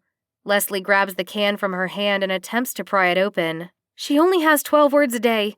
They trapped her voice in the curse of our land." She hands the can to Derek. "Her voice box is in here. Once the curse is broken, she can say all the words she wants." Derek tugs at the lid, cracking it open. "Why did you stop?" Mia squeaks once the box is open. Her voice reminds me of a mouse, but I can't laugh. I'm in too much pain. "I stopped her," a voice rings out from behind us. I close my eyes in case I'm dreaming. It's Mama's voice, but that's impossible because she is at Andrea's house. Morgan drops my arm and I feel her movement. "Jeanette," she states. I open my eyes, and now the pounding of my heart hurts my sternum. Slowly, I twist around to view Mama standing there in the flesh. Chapter 11. How the hell did she get here? I'm utterly confused. Her deranged appearance made me frown. Her hair is uncombed and disarranged. Her shirt is oversized and unbuttoned. She had pajamas on when she went to Andrea's house. And why did she stop me from healing this cursed land? Mama glares at me for a moment. Then she lets out a huff of exasperation. She's annoyed, but I didn't ask her to come. I gravitate to Mama, but I'm skeptical. She seems more alert and assertive, a bizarre personality. There is no point in hiding my desperation. I'm desperate to get information. "How did you know I was here?" Glaring at Mama, I freeze. I tried not to set off any alarms, so why is she here? "I sensed your aura," she mutters with a snarl. My left eyelid spasms. I'm quite nervous to be around Mama right now. When I left her, she was barely talking, just following Andrea to her house. Now she stands in front of me with a sinister grin upon her face. Is she possessed? I hope I don't need an exorcist. I'm shaken to my core. Andrea let her leave? Can't be. Is this woman your mother? Leslie asks angrily as her eyebrows knit together. Her focus is on my face and the stare is quite intense. She is staring so hard she could burn a hole in my face. I dart my gaze to everyone's faces. I'm scared to say yes. She asked it like it was a crime. I hesitate and then nod my head yes. This is my mother. Mama walks over to my side and folds her arms. Is that a problem? Mia and Leslie back up and race across the field. Mia nearly drops her voice box trying to get away. All I view is smoke and her skirt flowing across the field like a kite. "Why are they running?" Morgan questions. "They're frightened of Mama. I understand why her energy is dark today. Some of Andrea's evil ways must have penetrated Mama's soul, because this is so unlike her. Truthfully, since we rescued Mama, she has been a stranger. Who is this woman?" If I thought she wouldn't get any stranger, I was mistaken. She holds her hands up in the air, and Cato gasps. Before I get a word out, a bolt of lightning shoots from her hand. She is releasing sigils in the air one after another like fireworks. "What the hell is going on?" Morgan mumbles, while her eyes stay on the colorful bolt of lightning. Once the lightning hits the air, the color changes to blue and purple.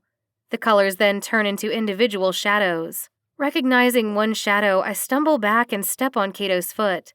It's the shadow of a kid in one of my crazy-ass dreams. I put my hand over my eyes to shield them from the bright magic. Mama waves her hands in the shapeshifter's direction. They are almost out of sight, running as fast as their legs can carry them, I'm sure. The shadows take off, floating toward the shapeshifters. Mama lowers her hands and pats them on her jeans as if she is dusting dirt from her hands. "Well, I'll be damned. Your mother's magic is sizzling," Cato says as he stares at Mama in amazement. I cringe as my stomach bubbles. I have a fucking cruel spirit as a mama. Search for her shadow. I tear up realizing it's right there. I shake my head. Prentice had to have cursed my mother. This can't be real. "Mama, what are you doing?" I scream. "Who are you?" Another loud scream escapes my lips as my anger boils my blood. She snaps her head in my direction as darkness descends from her being. "I'm trying to protect you," she claims. "From what, Mama?" I cry. Her eyes are crazed and smoke flares from her nostrils. "Those damn shapeshifters." If I didn't know any better, I would have thought she was going to choke me. I've never seen Mama in such a rage. Tears flow from my eyes continuously. The Mama I know is not here. Will she ever come back? The sad thought makes my heart thump. Viewing my circle of friends, I realize Derek disappeared, but Cato and Morgan both stand at my side. I attempt to calm my inner witch. Had this been anyone else, I would have unleashed electric bolts of fire from my palms. "You just wipe those damn tears from your eyes. We don't have any time for tears," Mama proclaims. "Where is Derek?" I demand to know from Mama. He had disappeared at some point after her releasing the shadows and attacking the shapeshifters. She shakes her head and stutters. I. But before the lie slips out of her mouth, the pounding of footsteps coming in close vicinity rings out. I'm so confused by this woman in front of me, I can't turn to view what is racing toward us, but it sounds like a stampede of some sort. The footsteps pause. The silence reveals my loud breathing, air rushing in and out of my lungs so quick, but barely giving me any oxygen. "Oh, fuck," Morgan whispers. With the grim look upon Morgan's face, we are clearly in the midst of danger. A glance over my left shoulder exposes thick sun. The odor of wet hair continues to pound on me. I hiss at the 6 wolves surrounding us. One's larger than the rest, with metallic silver fur. Wearing no smile, he bares his canines as saliva drips from his mouth. His eyes are planted on Mama. He lets out a howl, then licks his lips like Mama is his last meal. They are all in wolf form, but I'm sure some are shifters. Perhaps they know Derek. Even though Mama is acting really strange, I'm not going to let them attack her. "Hey!" I scream, as one wolf runs his paw across the grass as if he's going to lunge at Mama. "Hold on! What's going on here?" I scowl over the entire pack, moving closer to Mama until I'm standing in front of her. "Out of the way, little girl. This is grown folks' business," one shifter growls as his eyes turn an evil red. I try compromising with them, explaining that I'm personal friends with Derek, but they are not trying to hear shit I have to say. "Can you at least tell us what this is about?" Cato questions while walking closer to the wolves. "Ask Jeanette. She knows what this is about," the silver wolf growls. Paranoid and dazed by all this fresh information, I wonder why Mama doesn't unleash some shadows on them, as she did the shapeshifters. Unless you want a war with the wolf pack, get out of our way, the wolf barks. I'm shaking, my feet unsteady, barely standing. I'm not moving. I won't be able to live with myself if I stand here and let them attack Mama. Besides, she has done nothing to them. I have not done shit to the wolves. Y'all can leave me the fuck alone, Mama screams. This is not a street fight. She's ready to swing her fist. Something tells me whatever beef they have goes back years or decades. Swiftly, I jerk back to look at Mama, her face red and filled with anger. She balls her hands into fists. She isn't scared at all, but I'm terrified. She raises her hands up as she did before. I close my eyes, not wanting the vision of any shadows or the bright lightning. Seconds go by, and I only hear Cato trying to reason with the wolves. I snap open my eyes. Mama is still holding her hands up, but nothing happens. The wolf throws Cato to the side, and with one quick turn, I kick the first wolf charging toward Mama. He swats at me, claws bared, nearly slicing my face. I grab his arm, trying to break it in two. He slips out of my grip, jumping up into the air, then landing behind Mama. I pivot, my vision dark with anger as all the wolves race toward Mama at once. They snatch her shadow as she screams Bloody Mary. They race off into the woods as Mama stumbles. The crash of Mama hitting the floor knocks my vision clear. Mama frowns, glaring at me. We will get my shadow back. Chapter 12. Those evil bastards. Why did they snatch Mama's shadow? Sneaky-ass wolves. That's what they came for, Mama complains. Cato races to her side to help her from the ground. Why do they want your shadows anyway? I cringe. She's separated from her shadow. What did you do to them? This goes back centuries, Mama explains, standing to her feet and dusting off her pants. A minor scrape on her elbow has dribbles of blood sliding down her arm. Enlighten us, I suggest. This is the reason they were bound to the land. She shifts toward me with a chorus of lip smacking and grunts. Then you had to go poking your nose into everything. Morgan hands Mama a handkerchief from her purse. I'm surprised she has any blood flowing through her. Lately, she's been one heartless woman. What? I twist my neck, my steaming glare resting upon her twisted face. How was I supposed to know? I don't even know you. All these damn secrets you've been keeping from me? Is she serious? Calm down, Cato says, resting his hand on my shoulder. I am calm, I scream, yanking away from Cato. Leave me the hell alone. I'm furious. I'm risking my life to save her. Harmony, they used you as a pawn. It's not your fault. The muscles in her face relax now. I can hear what she's saying. The original werewolves work for the original shadow mage, and they were shadow hunters, she says with a calmer tone. Now I can listen. The sassy attitude makes me shut down. The wolves were stealthy and accomplished at collecting shadows. She swallows and stares off in the distant forest. Disconnected from us, she continues talking. However, once the shadow mage was destroyed by the witches, the werewolves then turned on everyone, collecting everyone's shadows and storing them on their lands. Her breathing increases, and something in her cracks. She drives her right fist into her left hand. In this way, they gained political advantage, until the witches bound their lands. She simmers down and turns her gaze to me. You have to be careful of how you use your magic. I understand that I've been reckless here in Louisiana using my magic, but it was only to save Mama's ass. Healing the wolves' land was an accident. Something about this story doesn't sit right with me. She's lying. She looks nervous and jumpy. Tell me the truth, I insist.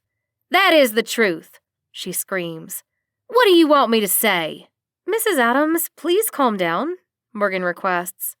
No, let her keep yelling. I can't stop listening to this bunch of bull. She's definitely hiding something. Her and Andrea are blood-related. They act like twins. And if she had everything figured out, I wouldn't be here. Why did you go into all those manic states when I use my magic? I question. She's up and down. Her bipolar condition is revving up. She comes closer to me and grabs my hand. It was all to protect you, she pleads. Believe me. I release her hands. Protect me from what? I was fine in Detroit. We came out here to get you. Remember, you called me. No, you weren't fine. You thought you were. I get a little dizzier, feeling faint. This sun beaming down, I'm having a heat stroke. Or the lies Mama is spitting will be the death of me. Are you okay? Morgan asks. I'm fine, I reply. You seem a little pale, and the tattoo is spreading, Morgan responds. It is? My eyes widen. No wonder I'm so dizzy. I run my hand across my chest, noting the scaly texture getting closer to my neck. I scan the forest, looking for anything that I can heal. I have to maintain my balance. Noticing a bushel of flowers, I walk across the land. Where are you going? Cato questions as footsteps pound behind me. Nowhere, Cato. I'm just going to view these flowers. Flowers? He yells. Why are you looking at flowers at a time like this? He barks. Never mind. Just stay there with Mama and Morgan, I reply. I come upon a flower bed, and just as I suspected, some flowers are dying. The sun sucked the life from them, leaving brown, dead shells. Concentrating on the flowers, I dip down into the magic. The buzz of magic is faint but pulsing. I don't need much to heal the flowers. There is a slight glow to my hand, and I touch one flower with my index finger, and then another.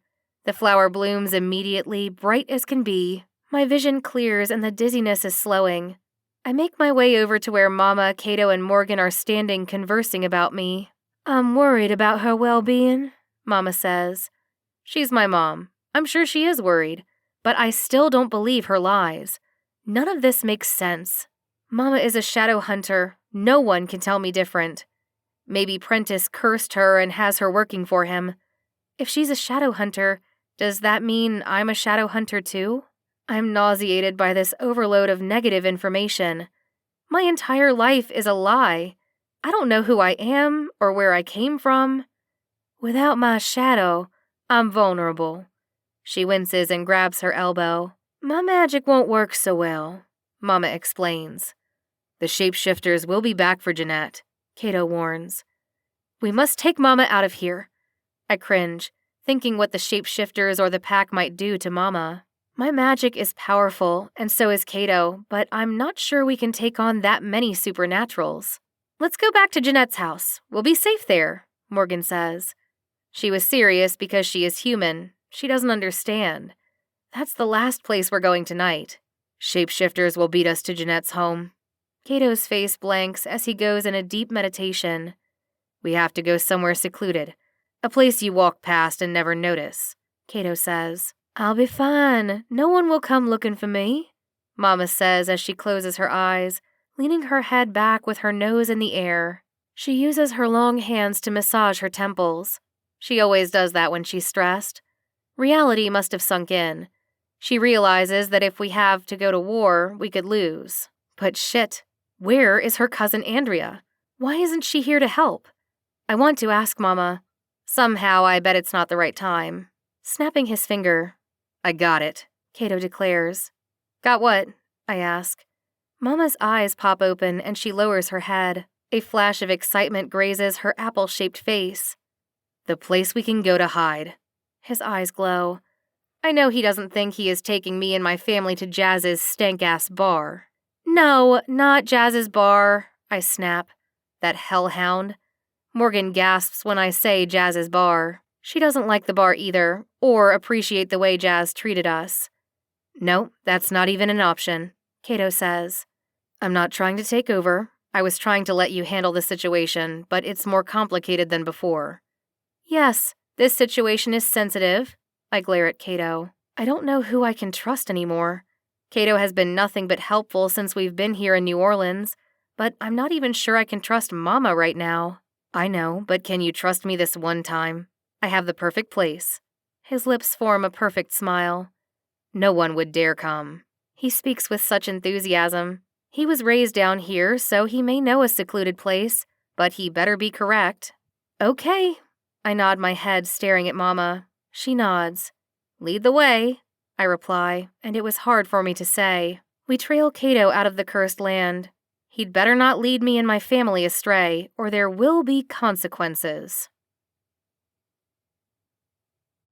Chapter 13. Cato?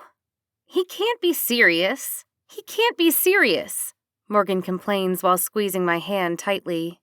The sheer amount of terror on her face as her eyes dart across the headstone of hundreds of graves proves how reluctant she is. Mama collapses and nearly hits the ground before Cato catches her. I understand why he chose a cemetery. Who would think of such a place? We'll definitely be safe here. I had a dream once after Dad died. He was lost in a cemetery searching for his grave. This grave site is very similar to my dream. Dad is nowhere around. I know he's found his eternal resting place. We're out in the open, and if anyone walks past, they could see us, Morgan protests. No, they can't, Cato replies as he walks carrying Mama. We'll be safe here in the crypt. Wait, don't they store bodies in there? Huh. Yes, I respond as I scratch my arms. I'm creeped out, and this cemetery is spooky as hell.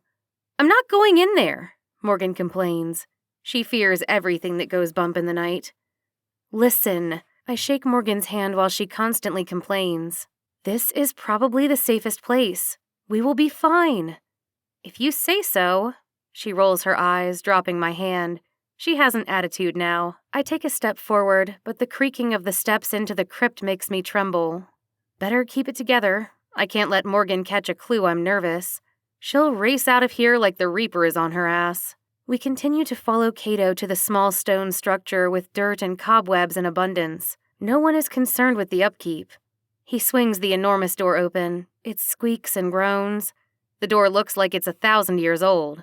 He enters first with me behind him. The place is pitch black, but I feel the cobwebs brush up against my face. I swat at the air, then rub my face. No one has cleaned in a decade. Morgan pats the walls down and finds a light switch. She also finds a handful of dust. Damn, are they scared of a broom? Cato sits Mama on the bench. A wooden bench like in a jail cell. Is this where they laid the bodies? I guess the dead don't need any comforts.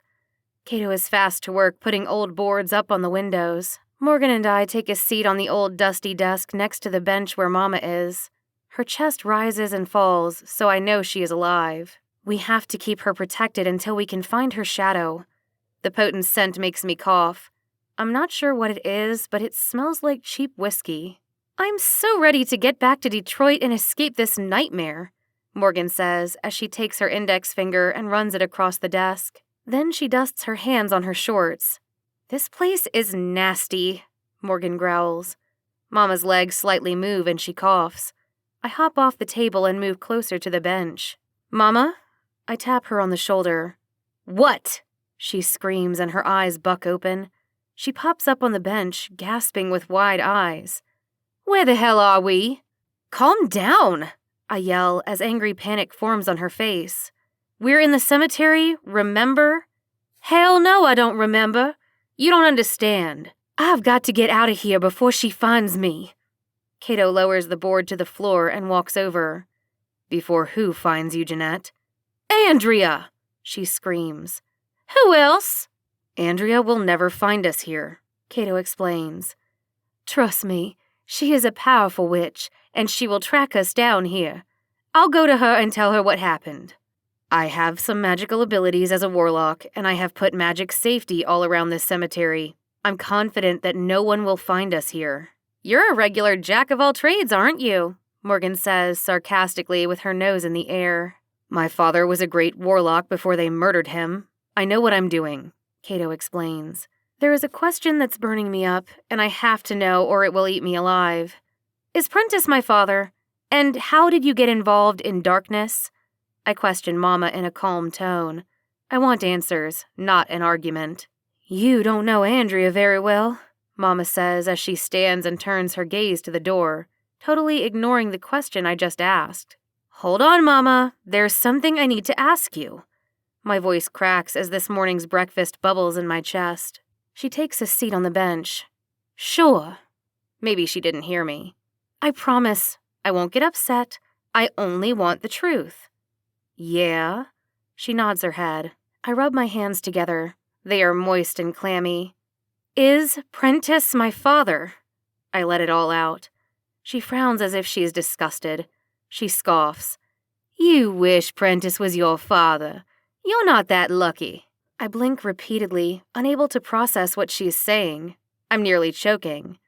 Paul is your father, that swine, but he's a master healer. She rubs the cobwebs from her forehead. That's the reason I had you. I needed a healer, and you will be an excellent one once you get trained. Your entire existence is for one reason, to heal, Mama utters. Those words cut like a knife. They rolled off her tongue with no regard for my feelings. I thought she made me with my father out of love. Then, after all these years, she tells me the person I held close to my heart is not my father. My eyes fill with tears at the thought of my dad. My face becomes warm with uncontrollable rage. Why the tears? You've had a splendid life. I couldn't be with the love of my life. She walks within a foot of my face, turning her nose in disgust. Instead, I was pretending to love your so-called father. She frowns. A feeling of doom comes over me. She has been lying my entire life. My rage stops with the bam at the door. I turn my attention to Cato, who is standing beside me with his mouth wide open at Mama's confession. A thunderous crash sounds from outside. Cato races to the door and snatches it open. I wipe my face and exhale. I'm not letting this destroy me. It's her truth, and I guess she needed to speak it as much as I needed to hear it. Now I know what I'm dealing with. Cato is gone for a few minutes. There is no sound coming from outside. I stand from my chair, then glance back at Morgan. I'm going to check on Cato. I'll be right back. She nods a little. I can tell she's nervous. She cuts her eyes left to Mama. It's fine, Morgan. Her tensed posture relaxes. My mouth goes dry as I get closer to the door. Cato? I whisper, swinging the door open. I peek out the door, don't see anything at first. I step outside the door further into the cemetery, and there stands Prentice. I gasp and jump back. I wasn't prepared for him. Where the hell is Cato? He holds Mama in his hands. Wait, that can't be. I just left Mama. Oh shit, it's her shadow. Hold on, Prentice. Wait a second. My breathing increases. Let's be rational. Game over, he says before he strangles Mama's shadow. Loud screams echo throughout the cemetery. I race toward Prentice, ready to attack. He vanishes right before my eyes. Swiftly, I run back to the crypt. Gasping, coughing, with sweat flowing down my back, I find Morgan kneeling on the floor next to the bench in tears, screaming for help. I race to Mama's side to check her pulse. Hopefully, I can save her. Slipping my fingers over her wrist, there is no pulse. Her eyes are open, but there is no movement. He sucked the life from her body. I must try. I dip into magic, getting a buzz. I touch Mama, and she doesn't move. Come on, damn it. Get up, Mama! I hold my hand on her for the next 5 minutes, hoping to see a sign of life. Realizing she's gone, I collapse onto the floor, bawling in tears. I can't take this shit anymore. Chapter 14. We sit at the kitchen table in my mother's home. A blaze of red consumes my vision. Vengeance is mine. Constantly wringing this towel around in a circle is not helping to contain my anger. The rage is overflowing. I have to hit something or I'll burst. I will not rest until Prentice is wiped from the face of this earth. I jump from the chair and race to the hall where I drive my fist into the wall. Damn! How did I let this happen? I scream. Silent quivers and fear rip through my being. I can't process the fact that my mother is dead. Someone has to pay. Get yourself together, Cato says. I want his head on a platter. We have to think rationally if we want to win the war, he urges. Let's go. I wipe the tears and sweat from my face. He's right. My lonely tears won't help. I need to right the wrong that has destroyed me. Everywhere I turn, I envision Mama. Her presence is overwhelming in this house. The dull furniture and the old-fashioned clothing, all of it reminds me of her. I'll stay here. I've had enough spooky shit for today, Morgan mutters. I have an idea Cato probably won't approve of, so I'm not telling him. If the wolves stole Mama's shadow, how did Prentice get it? That question races through my head. Only one person I know could answer that question. Derek.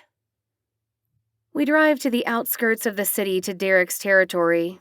I step onto the mushy soil, wet from the recent rain. Glancing at Cato, who is still sitting in the passenger seat, I shrug. His nostrils flare. He exhales before he gets out of the car. I knew you would ask this fool. Cato growls. He can help us. He can, but I don't like his ass. I understand they hate each other, but we need teamwork, so I can achieve my ultimate goal, the murder of Prentice Darby. We get closer and find the pack huddling around something.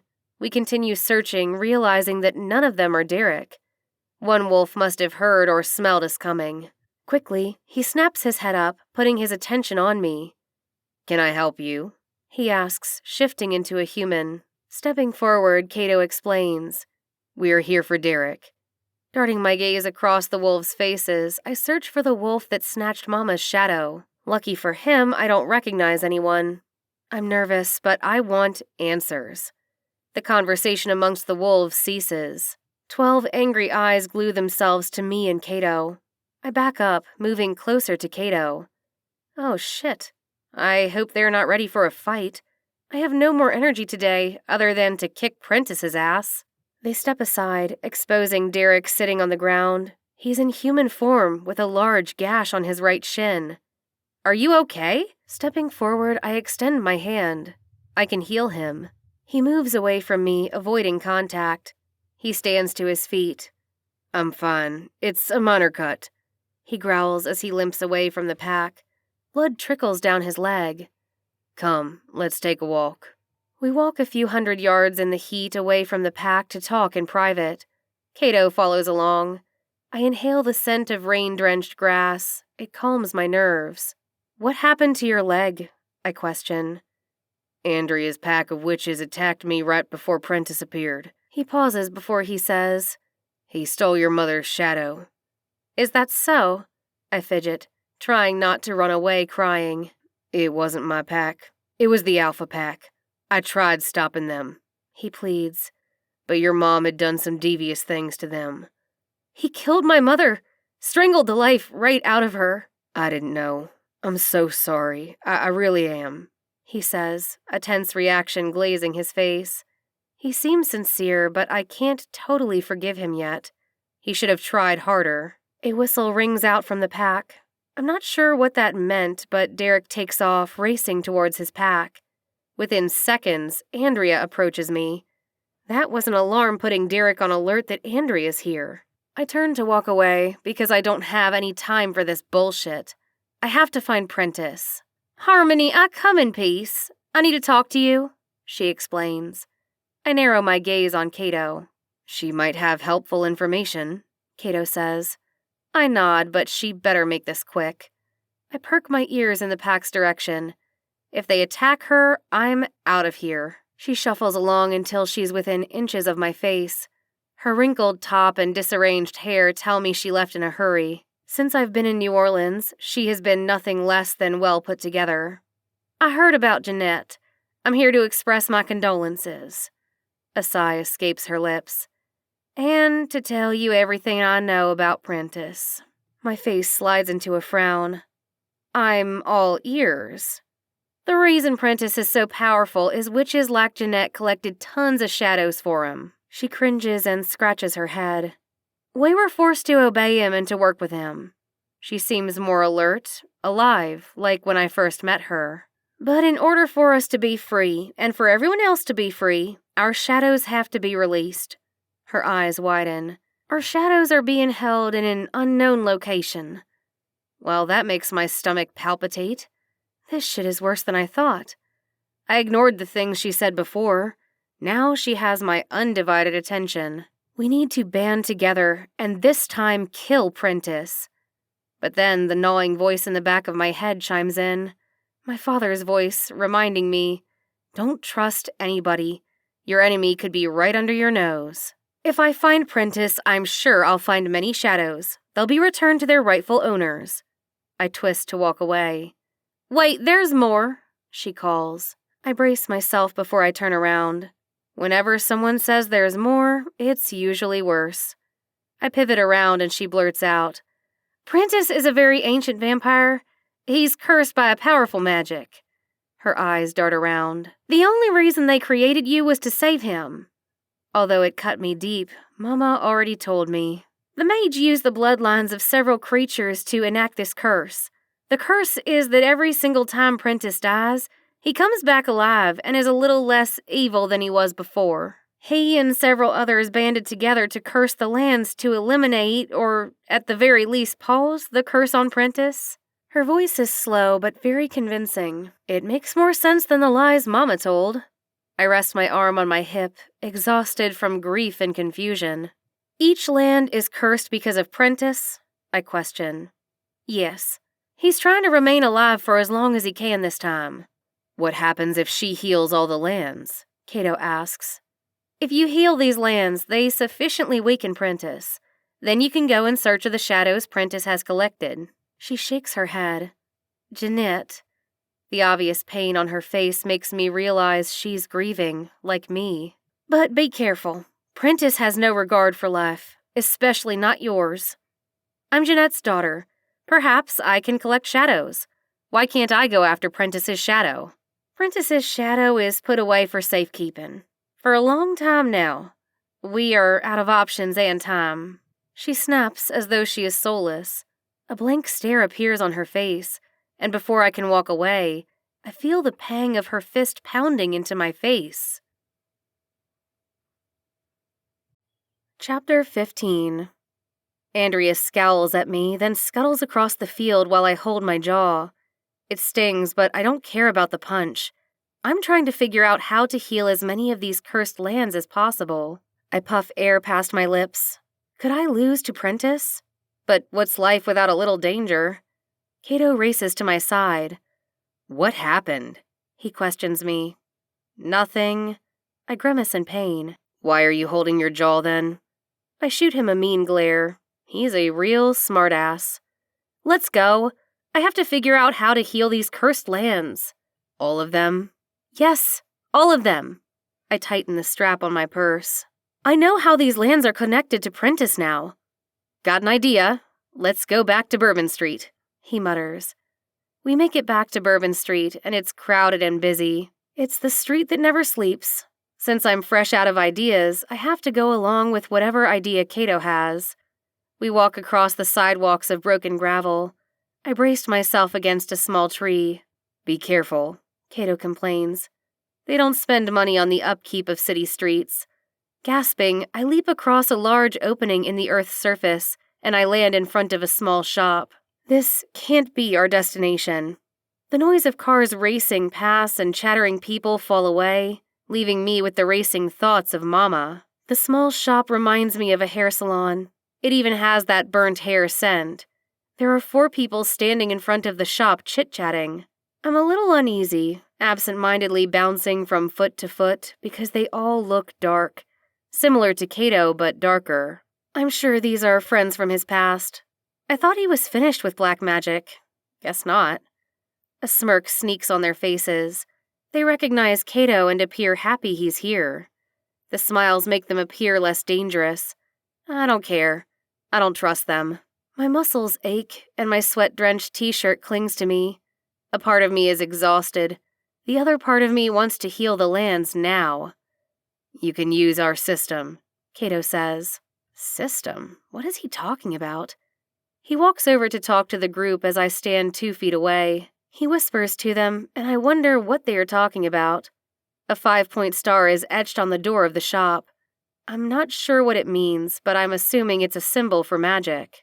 Everyone, this is my friend Harmony, Cato explains, introducing me to the 4 guys. He never tells me their names. I don't care to know anyway. He grabs my hand and walks me halfway down the street. He's antsy and sweating. I rest my hands on my hips and glance into his eyes. This better be a solid plan, or I'm out of here. They already connected the lands together. Really? How? Actually, I don't care. He shakes his head. Through their own magic, they leech energy from those lands. He closes his eyes, then wipes the sweat from his forehead. Not for moral reasons. They are all dark mages or magicians, aren't they? He opens his eyes. Yes. However, we can use the same system that they have been using. What other choice do we have? I roll my eyes, but he's right. We have no other choice. One mage with blonde hair makes his way to me and Cato. He has a deep, concerned wrinkle within his face. The flash of emerald green from his eyes is fascinating. Can I help? He asks. No. Cato says low and firm with a hint of anger in his voice. I flinch inside from the force he used to say no. I don't understand why he's so firm. With his hands in the air, shaking his head, he says, Fine, follow me. He walks into the building that resembles an ancient magic shop on the inside. I couldn't understand where the burnt aroma was coming from before. The dust in this place is thick. It's full of shelves of old dusty books and ancient artifacts. The blonde mage walks around the counter and pulls a wooden box from underneath the counter. He slides it on the glass counter and directs his green eyes to Cato. Here it is, he says with a blank expression. Thanks. I got it from here, Cato explains. I'm assuming he didn't want the mage to know the strength of my magic, or exactly what I was attempting to do. A skeletal head is etched onto the exterior of the box. An evil appearance. It makes me think twice about using it. Cato flicks the bronze locks on the box open, exposing a wooden map. It looks similar to a board game, but it's a map of New Orleans with 7 stars, which must be the cursed lands. A cool breeze touches my face once the box opens, blowing my hair back. The coolness has to come from the box because central air wasn't invented when they purchased this shop. The light above flickers on and off, highlighting Cato's bronze face. He's in deep thought, staring at the board as if he was lost. Are you getting any energy from the board? Cato questions. I have gotten no feeling from this board. It looks like a dusty piece of crap far as I can tell. Nope, nothing, not even a buzz.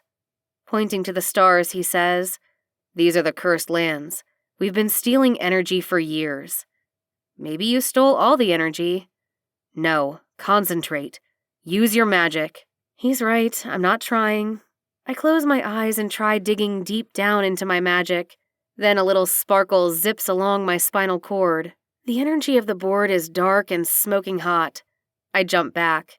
Is this a good idea? The energy is tainted with blood magic, which is very powerful. Shit! The energy nearly burns my hand. We should leave this energy where it is, I complain as my eyes pop open and bulge. Do you want to weaken Prentice before the battle? Cato asks. I take in a deep breath and close my eyes. I don't want to die in the process, and this magic is smoking hot. Wanting to weaken Prentice, I push through the pain. The potent energy of the cursed lands is nearly suffocating my magic. My hands tremble as they rub across the board, hovering over each star. The darkness tugs at my hands, pulling on me. I snatch my right hand back, but keep my left hand on the board. These lands won't go down without a fight. I continue wrestling with the lands. The board shakes rapidly, so Cato grabs the board before it falls to the floor. The magic is so strong it might strip my magic from me. While I'm fighting with the lands, I hear a voice, a girl screaming. I'm trippin'. These lands are causing auditory hallucinations? Eventually, I overtake the angry energy, healing the lands.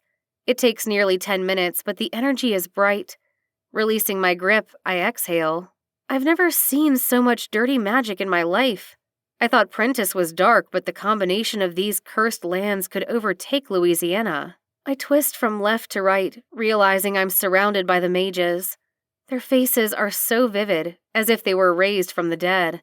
Although they don't say anything, I'm sure I just healed their land. I step away from the counter, forcing my legs to move. That healing took so much of my energy I can barely walk. I run my hand across my chest, making sure my tattoo has not spiraled out of control with that healing. Cato peeks at my chest and then at my neck. He knows what I'm feeling for. He stares up at me with a star in his eye. I didn't know if he was looking at my breast or if the tattoo is okay. It's not growing. You're fine. He grins. That is a relief, and the tension in my muscles relax. A wash of stress releases. Chapter 16. I'm headed down a dark path. Healing dark mages in my attempt to get even with Prentice isn't right. I feel dirty, like the darkness has penetrated my spirit. Will I ever see the light again? Once this is over, I'll reclaim my life and be normal again. Darkness, I mumble. I'm so tired, my words are barely audible. I press my hand against my forehead. No fever.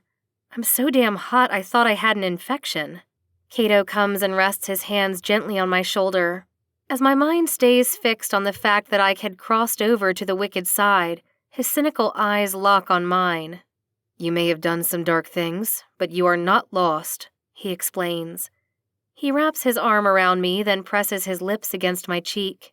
A prickling sensation chills through me. Dropping my gaze to the floor, I try to avoid this awkward moment. A smile tugs at my mouth, but I can't reveal it.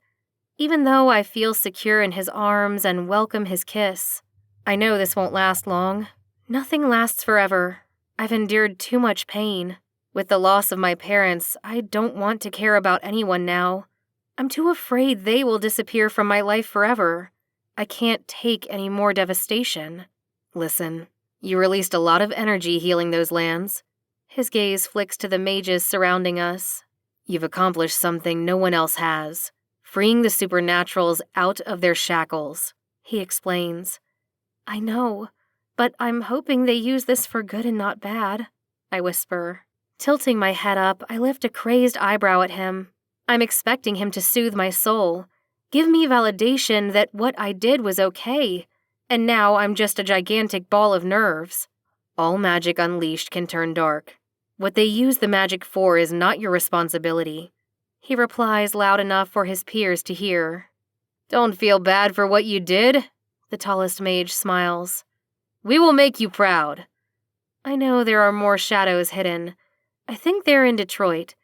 Prentice is a collector, after all, and he won't just free them. I shake my head. I'm heading back home to Detroit. A sadness washes over me. I'm going back empty-handed, without my mother, which is the reason I came. She wouldn't want me to stay here moping. Instead, I will free the other shadows. That's what Mama would have wanted. My loud footsteps are relentless as I cross the wooden floors. We exit the doors of the magic shop holding hands. I grimace and rub my tired eyes, fighting the urge to ask why we're holding hands. I'm so confused. I didn't want to care about Cato, but I do. Who can survive alone in this world? I need some air. Not that it's much cooler outside, but I'm a bit claustrophobic in this shop. Radiating sun greets us upon stepping out of the door. I can't catch a break. It's written, I'm doomed. Karma is paying me back for something awful I did in the past. Waiting outside are Derek and his pack. I'm shocked. What are they doing here? Hey, Derek, what's going on? I question, and throw a glance at the other 3 wolves standing behind him. We're on security, making sure no one bothers you, he replies. She's fine, Cato grunts while staring at Derek in the face. He eases his hand from my grip. I'll protect her. This reminds me of 2 guys in high school fighting over a girl, except Derek has no romantic feelings for me. He just cares about my well-being. They need to drop this stupid beef. I pull Cato back. Thanks, Derek, but I'm going home. I don't need any more protection. He frowns. You do. We're going with you. I grunt, my eyebrows scrunched together. To Detroit? I ask. If that's where you're going. He extends his hand, waving it in front of the pack. We are all going. The wolves nod in agreement. You don't understand. We don't need your help, Cato insists. Mind your business, Cato. Derek growls, grimacing, then steps closer in Cato's face. Harmony has unfinished business with an evil soul, and so do we. The wolves inch in closer behind Derek. Shit. I wipe my sweat-licked palms on my shorts. It's like someone has dumped a bucket of hot coal on me. Hold on, fellas, I shriek as my purse vibrates and the loud ringtone sounds. Everyone quiets down. I slip my phone from my purse, noticing the unregistered number. My breathing increases. Cato's eyes go calm. I freeze, unable to answer. afraid of what lurks on the opposite end of the phone. I gasp as the ringing stops. I'm not sure why I'm so nervous. I snap out of it. Holding my phone in my hand, I declare, "Like I said before, I'm going home and I don't need any protection there." Suddenly, the buzz of the phone pulsates in my hand. I yank my attention to the phone and scoff. The unregistered number again. I stare at Cato as I tremble. He nods. I drop my gaze to the phone and push the green icon. My voice cracks like I'm standing in the middle of a frozen lake. "Hello? I want to talk. Come home now." That sinister voice causes my knees to buckle. Retreating back, I bump into the binding. "Why?" My chest becomes tight with panic. I've been waiting to kick his ass, but this call is monstrous. Like a boulder on my shoulder. Something is wrong. "I have your father here. If you ever want to see him, you'll get your ass back to Detroit." Flashing alarms blink around me. I shut off the outside world. My mind whirls. Is this possible? He couldn't be talking about my father. He died years ago. I persuade myself that he's lying. "That's not possible," I mutter. "Say hello, Paul. Your daughter's here." I let out a sigh from the pit of my belly. Dropping my phone to the ground, I hear the crack as it lands. The screen is gone, I think. My heart sinks as I drop my gaze to the ground. I glare at the cracked screen, but the minutes keep ticking. Prentice is still listening. "What is it? What's wrong?" Cato questions, shaking me as I stare past him. "I'm going back to Detroit now." This has been Eternal Shadow, the Urban Fae Series, written by R.L.Wilson, narrated by Sky Alley.